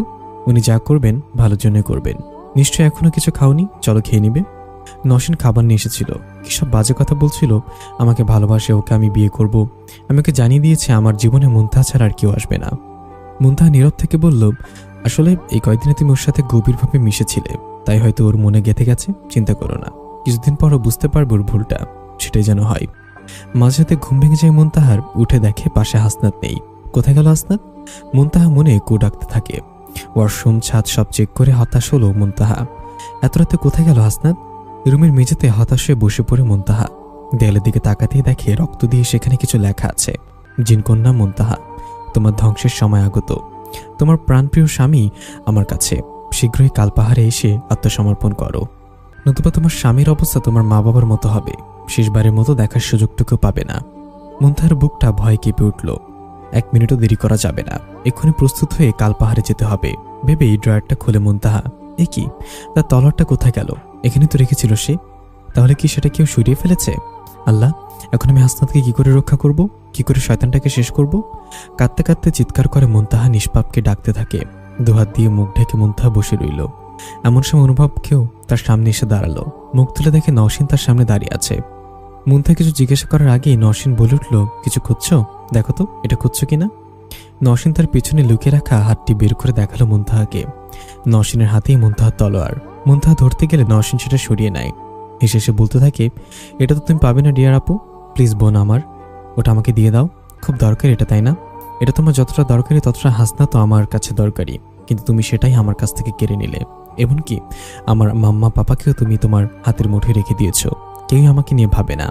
মাম্মাও আগের মতো আমার সাথে কথা বলে না। তার একটাই কারণ, সেটা হলো তুমি, জাস্ট ইউ। এখন তোমার যেমন কষ্ট হচ্ছে, রাগ হচ্ছে, এমনটা আমারও হয়েছে। মুনতাহা হাত জোর করে বলল, ওটা আমাকে দিয়ে দাও বোন, তার বিনিময়ে তুমি যা বলবে আমি তা মাথা পেতে নেব। দেখো হাসনাতের খুব বিপদ, পুরো বাসায় কোথাও ওকে পাওয়া যাচ্ছে না। মুনতাহার কথা শুনে নওশীন চমকে উঠল। পুরো রুমটা একবার চোখ বুলিয়ে নিল। সত্যি তো, হাসনাত নেই। মুনতাহা নওশীনের পায়ে পড়ে বলল, বোন আমার, শত্রুরা হাসনাতকে নিয়ে গেছে। ওকে উদ্ধার করতে হলে তলোয়ারটা আমার দরকার, না হলে যে ওই শয়তান শেষ করতে পারবো না। ওরা আমার হাসনাতকে টুকরো টুকরো করে ফেলবে। এসব শুনে নওশীন স্তব্ধ হয়ে গেল। কি করা উচিত সেটা যেন ভুলে গেছে। নিষ্পাপে সে নওশীনের হাত থেকে তলোয়ারটা ছিনিয়ে নিয়ে মুনতাহার হাতে দেয়। মুনতাহার চোখের পানি মুছে দিয়ে বলল, জামা, হাসনাতকে উদ্ধার করে জয়ী হয়ে ফিরে আয়। আল্লাহ তো সহায় হন। মুনতাহাকে নিষ্পাপকে সালাম দিয়ে বলল, দোয়া করো মাম্মাম। নিষ্পাপ মুনতাহার কপালে চুমু দিয়ে বিদায় দিলেন। মুনতাহা মুহূর্তেই বের হয়ে যায়। নিষ্পাপ নরসিনের গালে সজরে দুটো চর মেরে বলল, তোর কি একটু লজ্জা করে না? কি করতে গেলে এই সর্বনাশ মেয়েটার?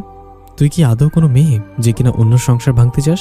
কতটা জানিস এই মেয়েটার ব্যাপারে যে ওকে খারাপ ভাবতে দ্বিধা করিসনি? ছি, ভাবতে ঘৃণা হচ্ছে তোকে নিয়ে আমার। আমি নিজের মেয়ে ভাবতাম তোকে। নরসিন চোখ তুলে বলল, তুমি কি জানো মুনতাহার সম্পর্কে যেটা আমি জানি না? ওর সবটা জানলে তুই কখনো ওর সম্পর্কে বাজে কথা বলতে পারতি না। এসব ব্যবহারের জন্য নিজের প্রতি নিজের ঘৃণা হতো।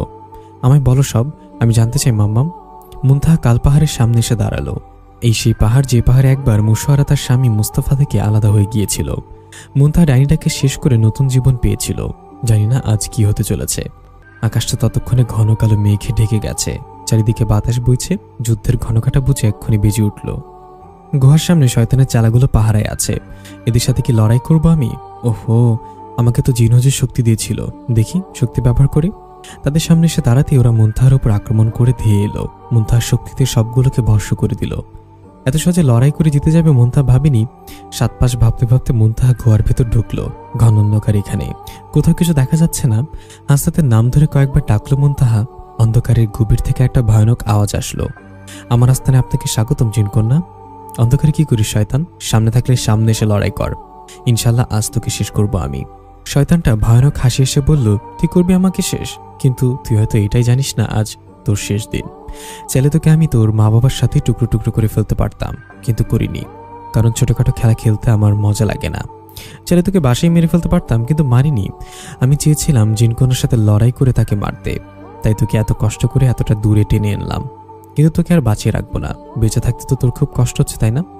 বৃথা আশা করিস না শয়তান। আজকের লড়াইয়ে তোকে শেষ হতে হবেই। আর তোকে শেষ করেই আমি থামবো। মরার আগে যত পারিস বৃথা স্বপ্ন দেখে নে। শয়তানটা আবার এসে বলল, আচ্ছা চল সন্ধি করি। আজকের লড়াইয়ে যদি তুই জিতিস, হাসনাত তোর কাছে ফিরে যাবে। তোর জিন জগতের উপর আমি আর হানা দেব না। কিন্তু তুই যদি হেরে যাস, তবে তোর চোখের সামনে তোর হাসনাতকে তোর হাতে দিয়ে টুকরো টুকরো করিয়ে নিব।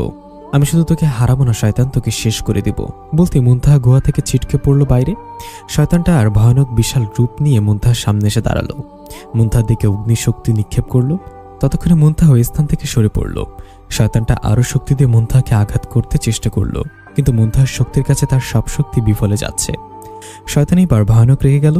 মুনতাহাকে ধেয়ে আক্রমণ করতে আসলে মুনতাহা তলোয়ারটা বের করে শয়তানটার শরীরে কয়েকটা জায়গায় আঘাত করে। শয়তানটা মাটিতে বসে কোকড়াতে লাগলো। নরসিন কালপাহাড়ের সামনে আসতেই একজন নুরানি বয়স্ক চেহারার লোক তার পথ আটকালো। বাজখাই কণ্ঠে বলল, কে তুমি? কোথায় যাচ্ছ?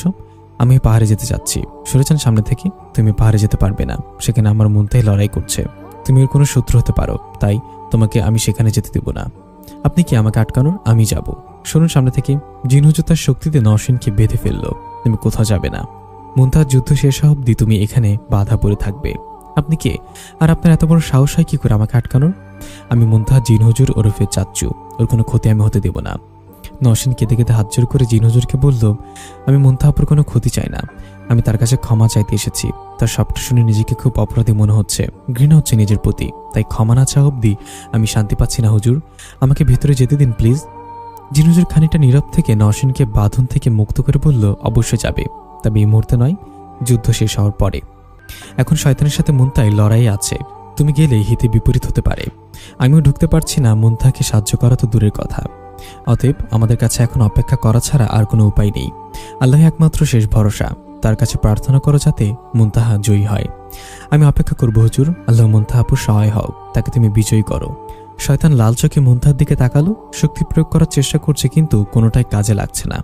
শয়তানটা এত বড় ভুল করে কি করলো? বদজিন সর্দারনি বলেছিল কখনোই প্রচণ্ড রাগ না করতে, এতে সাধারণ সব শক্তি নষ্ট হয়ে যাবে। কেননা সে ইবলিশ শয়তানের পূজারী, আর রাগ করলে শয়তানরা সবসময় ভুলভাল কিছু করে বসে। এজন্য প্রচণ্ড রাগ না করে সবকিছু শান্তভাবে সামাল দিবে। কিন্তু শয়তানটা সেই ভুলটা করে বসলো, তাই এখন সে তার কোনো শক্তি প্রয়োগ করতে পারছে না। আজ মুনতাহার হাতে তার মৃত্যু নিশ্চিত। মুনতাহা শয়তানের ভয়ার্ত চেহারা দেখে কিছুটা উপলব্ধি করতে পারল। এটা উপযুক্ত সময় শয়তানকে আঘাত করার। এখন শয়তানটা অনেকটাই দুর্বল। মনে মনে একবার আল্লাহর কালেমা পড়ে নাই মুনতাহা। তলোয়ারটা শক্ত করে ধরে লাফিয়ে শয়তানটার বুকে সজোরে লাথি দেয়। শয়তান সেই ধাক্কায় মাটিতে পড়ে যায়। মুনতাহা দেরি না করে শয়তানের বুকে তলোয়ারটা বসিয়ে দেয়। চোখের সামনে প্রচণ্ড আর্তনাদ করতে করতে শয়তান ভস্ম হয়ে যায়। মুনতাহা খুশিতে মাটিতে পড়ে আল্লাহকে সেজদা করে শুকরিয়া আদায় করে। এতদিনে সে পেরেছে, তার মা বাবার খুনিকে উপযুক্ত শাস্তি দিতে। আকাশের দিকে তাকিয়ে চিৎকার করে বলে, দেখো বাবা, তোমার মুনতাহা তোমার যোগ্য জিনকন্যার পরিচয় দিয়েছে। তোমার মুনতাহা পেরেছে মা। এক মুহূর্তের জন্য গম্ভীর হয়ে যায় মুনতাহা। হাসনাত কোথায়? শয়তানটা ওর কোনো ক্ষতি করেনি তো ভেবেই গুহার ভিতরে ঢোকার জন্য এগিয়ে যায় মুনতাহা। তখনই হাসনাত বেরিয়ে আসে গুহার ভেতর থেকে। মুনতাহা খুশিতে হাসনাতকে জড়িয়ে ধরে বলল, হাসনাত, আমি পেরেছি আমার শত্রু নিধন করতে, আমার মা বাবার হত্যার প্রতিশোধ নিতে। আর কেউ আমাদের মাঝে দূরত্ব তৈরি করতে পারবে না হাসনাত। বাকি জীবনটা আমরা সুখে সংসার করে কাটিয়ে দিতে পারবো। খুব ভালোবাসি তোমায় হাসনাত। হাসনাত মুচকে হেসে মুনতাহার হাত থেকে তলোয়ারটা নিয়ে ঘুরিয়ে ফিরিয়ে দেখতে লাগলো। মুনতাহা বলল, এটাই সেই তলোয়ার যেটা আমার জিনদাদুর শেষ স্মৃতি। এই তলোয়ার দিয়ে আমি 2 শয়তানকে শেষ করেছি। জানো, ভাবছি আমাদের যদি একটা ফুটফুটে ছেলে বা মেয়ে হয় তাকে এটা দিব। তলোয়ার চালানো শেখাবো, লড়াই করতে শেখাবো।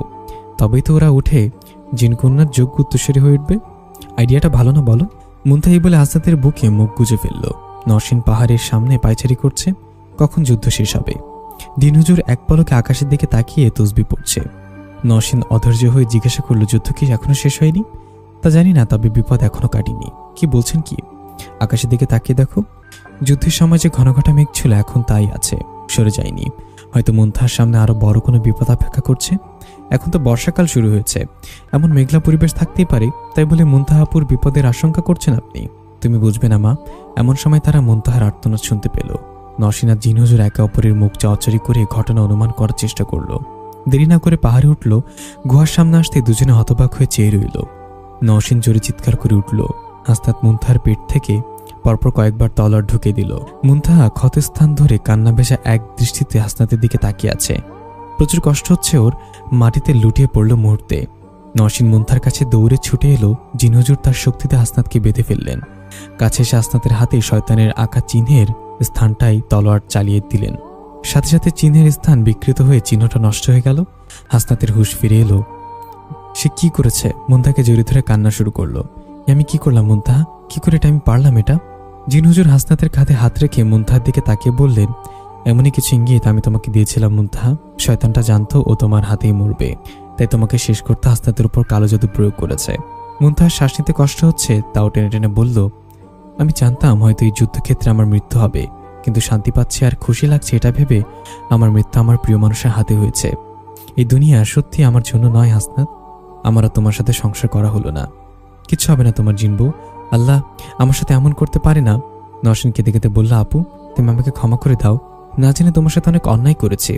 আর আপু তোমার কিচ্ছু হবে না। তোমাকে যে তোমার হাসনাতের জন্য বাঁচতে হবে, তোমার উপর আমার কোনো অভিযোগ নেই বোন। তুমি আমার হাসনাতকে দেখে রেখো। আমার ভালোবাসা তোমার কাছে সযত্নে রেখে গেলাম। হাসনাত জিন হুজুরের পা ধরে বলল, আপনি আমার মুনতাহাকে বাঁচান হুজুর। এটা আমার সাধ্যের বাইরে হাসনাত। প্রাণ দেওয়া নেওয়ার মালিক একমাত্র আল্লাহ। আর এটাও সত্যি, মুনতাহার জন্ম কেবল খারাপের বিনাশ করতে হয়েছে। সাধারণের মেয়েদের মতো জীবন কাটানোর ভাগ্য ওর নেই। আজ খারাপের বিনাশ হয়েছে, তাই ও বিদায় নিচ্ছে। আল্লাহ এটাই ওর ভাগ্যে লিখে রেখেছিল, যেটা খণ্ডানোর সাধ্য কারণ নেই। মুনতাহা শেষবারের মতো হাসনাতকে জড়িয়ে ধরে বলল, খুব ভালোবাসি তোমায়। কালেমা পড়তে পড়তে তার স্পন্দন বন্ধ হয়ে যায়। নিস্তেজ হয়ে হাসনাতের কোলে ঢলে পড়ে মুনতাহা। সবাই একযোগে কাঁদতে শুরু করে। নরসিন স্তব্ধ হয়ে চোখের পানি ফেলে মুনতাহার মৃতদেহের দিকে তাকিয়ে রইল। হাসনাত বুক ফাটা কান্না কেঁদে হঠাৎ করে থম মেরে যায়। মুনতাহা লাশ রেখে উঠে দাঁড়িয়ে সে আনমনে হাঁটতে হাঁটতে পাহাড়ের শেষ কিনারায় পিচ্ছিল স্থানে দাঁড়ায়। বিড়বিড় করে বলতে থাকে, আমি তোমায় খুব ভালোবাসি মুনতাহা। তোমাকে ছাড়া বেঁচে থাকাটা আমার কাছে খুব কঠিন। আশা রাখি পরকালে আল্লাহ আমাদের জান্নাত ধারণ করবেন ইনশাল্লাহ। বলেই আরেকবার হু হু করে কেঁদে উঠল।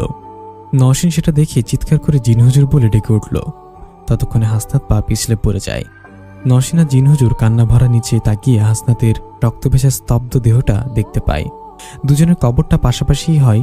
মোনাজাত শেষ করে সবাই ফিরে যায় নিজের ব্যস্ত জীবনে, যেখানে এক কোণে জিন আর মানুষের ভালোবাসাটা শুরু হয়েছিল।